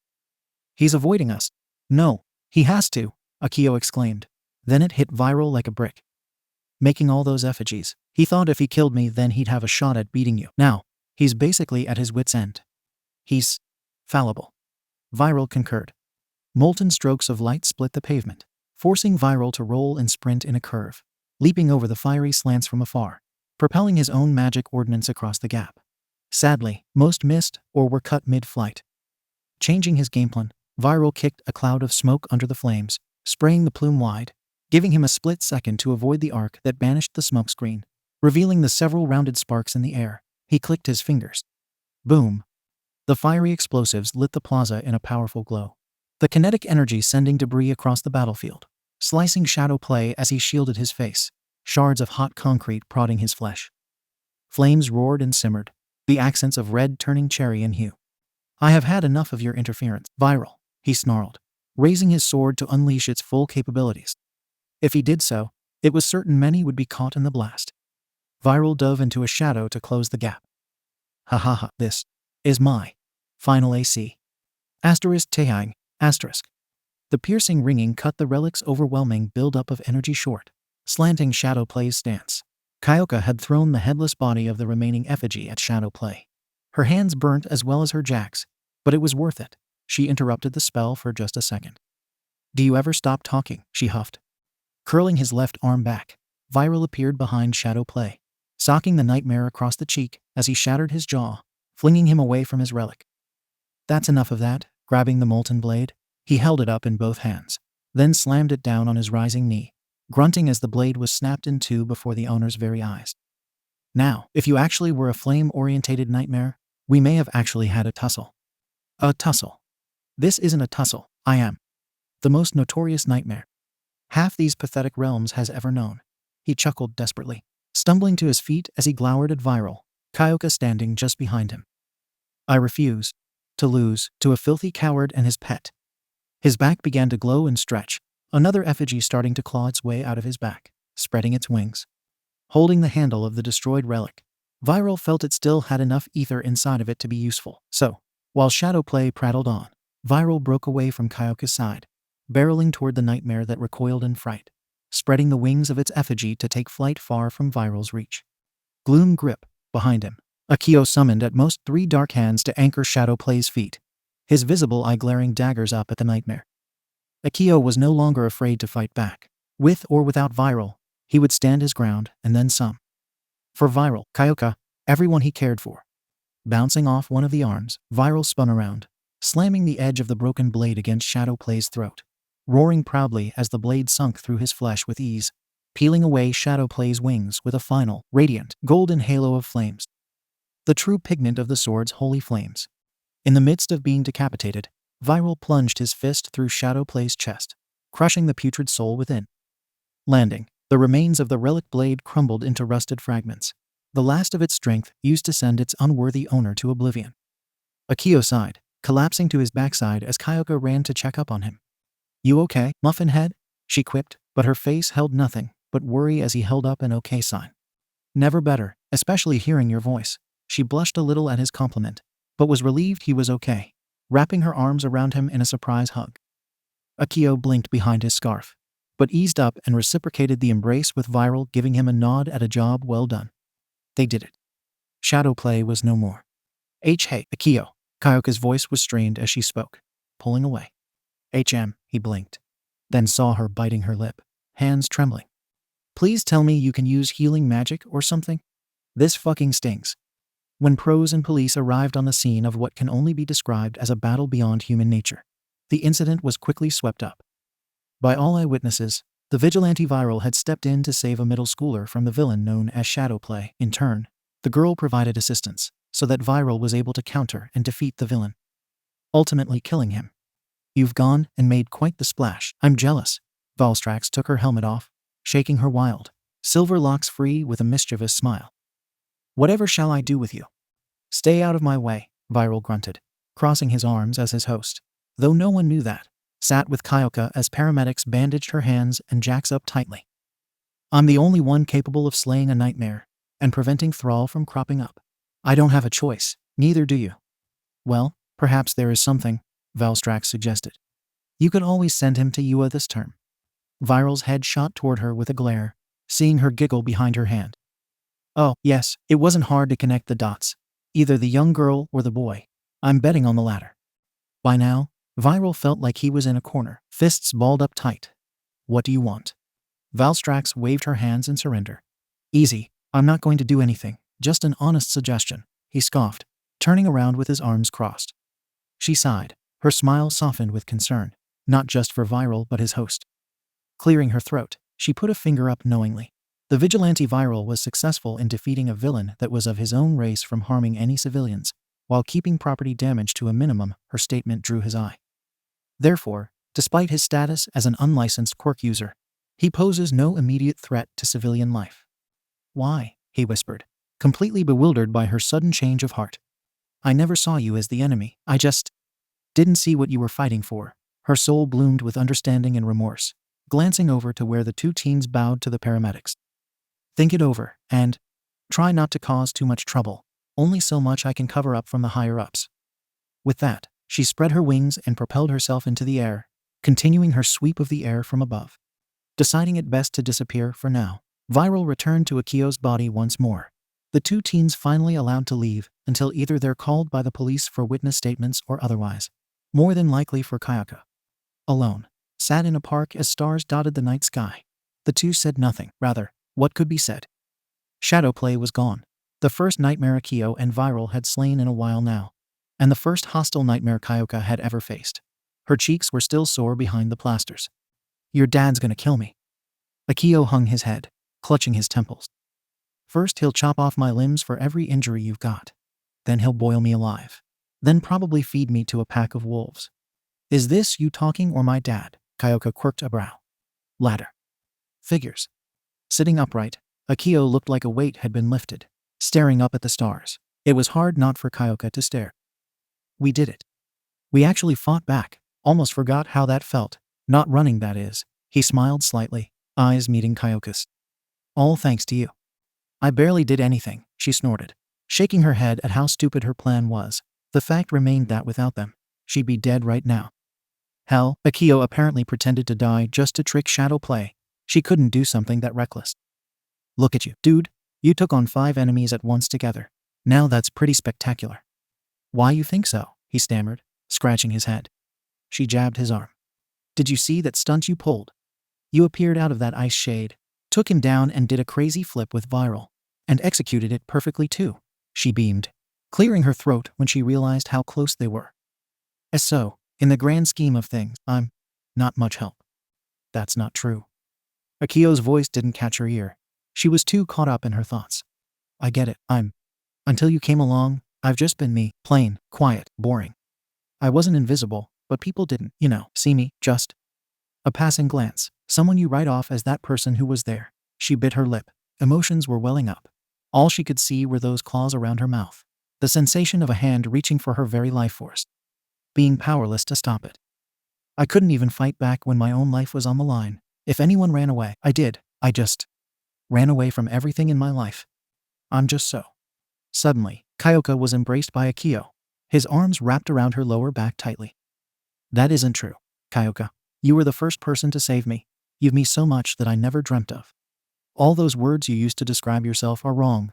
I know who you are. You're talented, funny, amazing, beautiful. You're the most beautiful person I know. Nothing and no one could compare to you, and I believe in you. Her eyes flinched. You risked your life to protect, not just those people, but for me and Viral from Shadow Play's effigy. And anyone who does that, regardless of what is said otherwise, is a rightful hero. So hold your head high. His hands gripped tighter. He didn't know where all this came from, but none of it was a lie. It scares me. The days I think I'll wake up from this dream, and you're not there. That scares me more than anything. For the first time since they met, Kyoka heard him loud and clear. She listened as the words echoed between her ears. Slowly, her arms pulled themselves around his back, burying her head against his shoulder tightly. She didn't make a sound, but warm tears fell down his arm. The stars above danced as the world revolved around them in serenity. Eventually, Kyoka lifted her head alongside Akio, her arms moving to rest around his neck, keeping him close as she rose to meet his cool green gaze as he greeted Violet. It was so quiet now, not even a heartbeat could be heard. Not an ounce of fear or embarrassment crossed their mind, just a single chance, a roll of the dice neither could have expected. Akio's arms tightened around her securely, around the girl who nearly died before his eyes.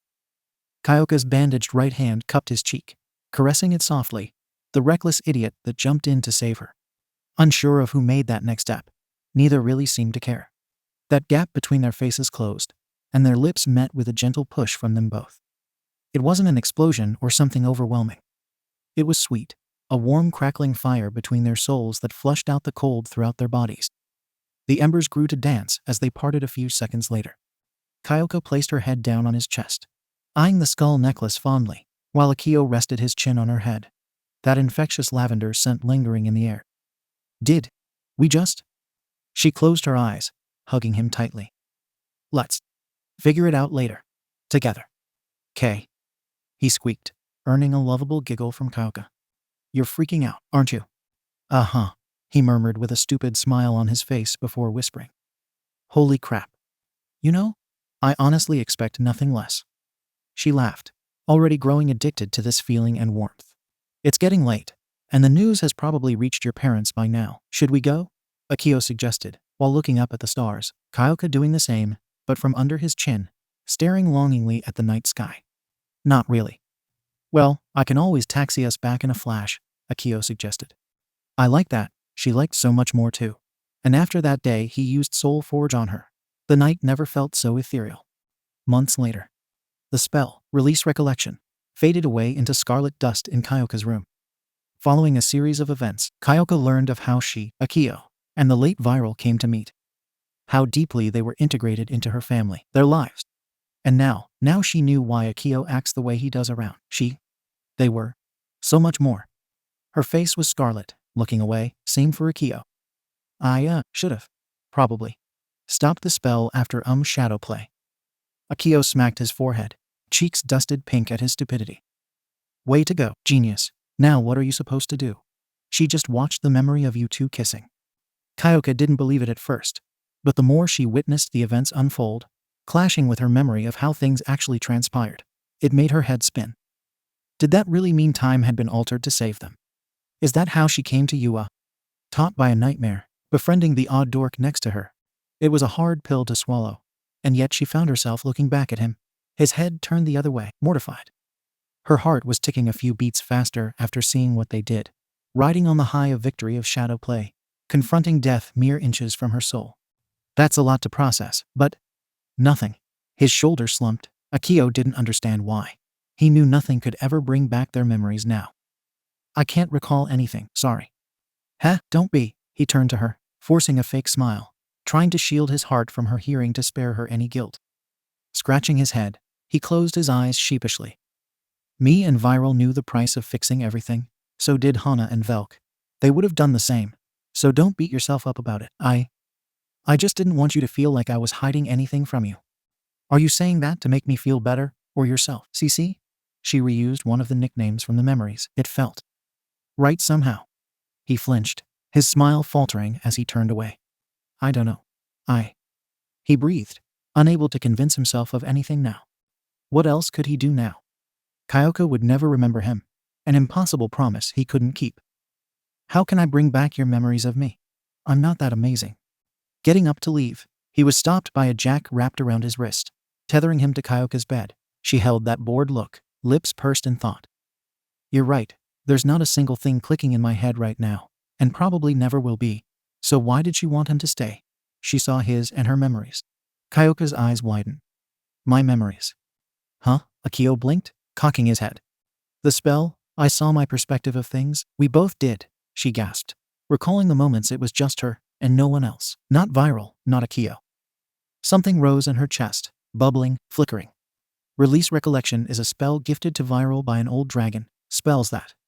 His eyes widened as his jaw dropped. That manipulate time. Parallels and paraverses. That was it. Her memories, all of them, were still locked in time.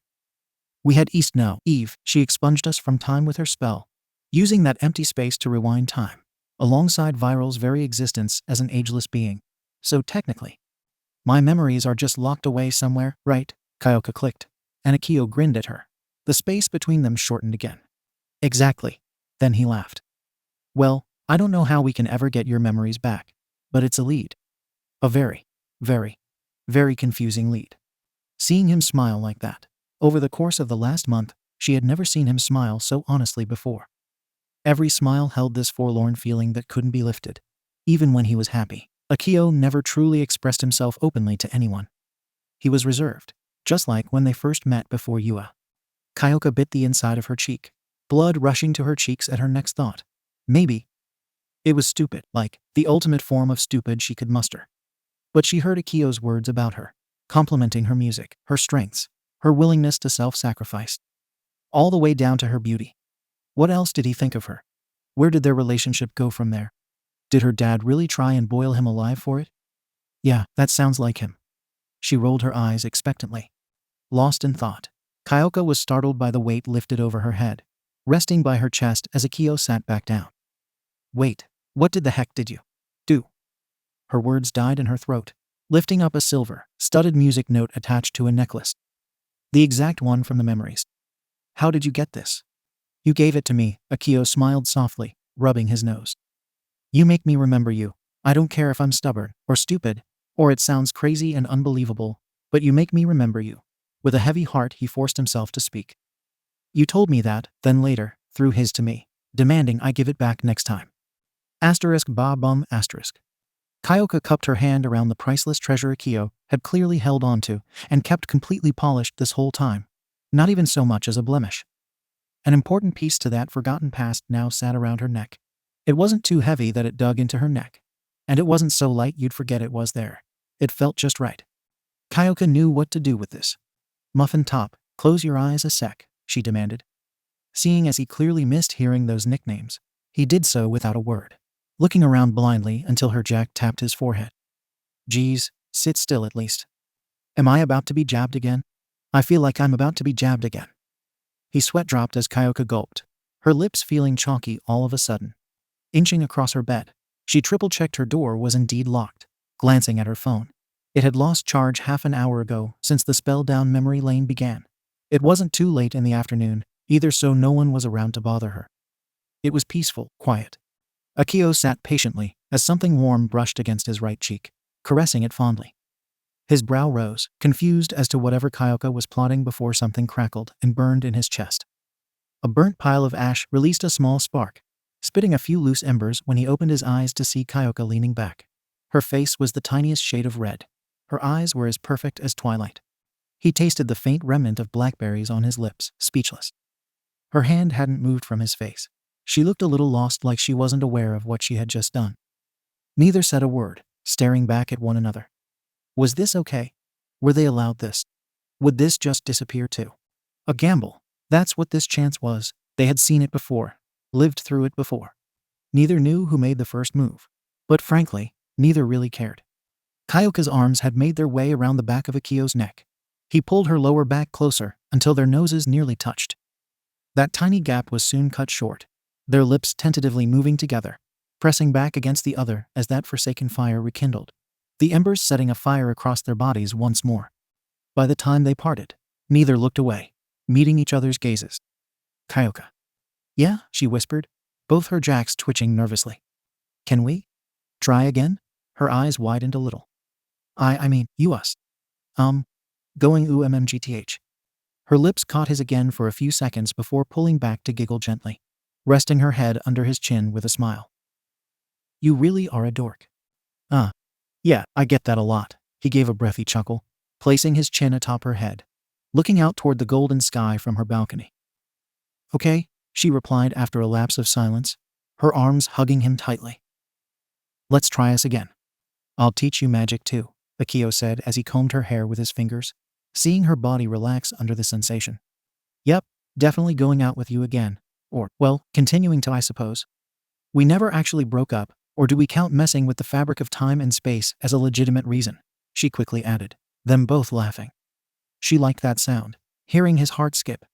If I meet Eve again, I'll ask. She performed the spell on us, Akio murmured. HMPH, already looking for other girls? Kyoka lightly tapped her jack to his forehead, hearing him chuckle again. Why would I? You're right here after all. She liked that answer. If she listened closely, she could make out the distant sound of a flame flickering. His sound was so beautiful, she would never forget it ever again.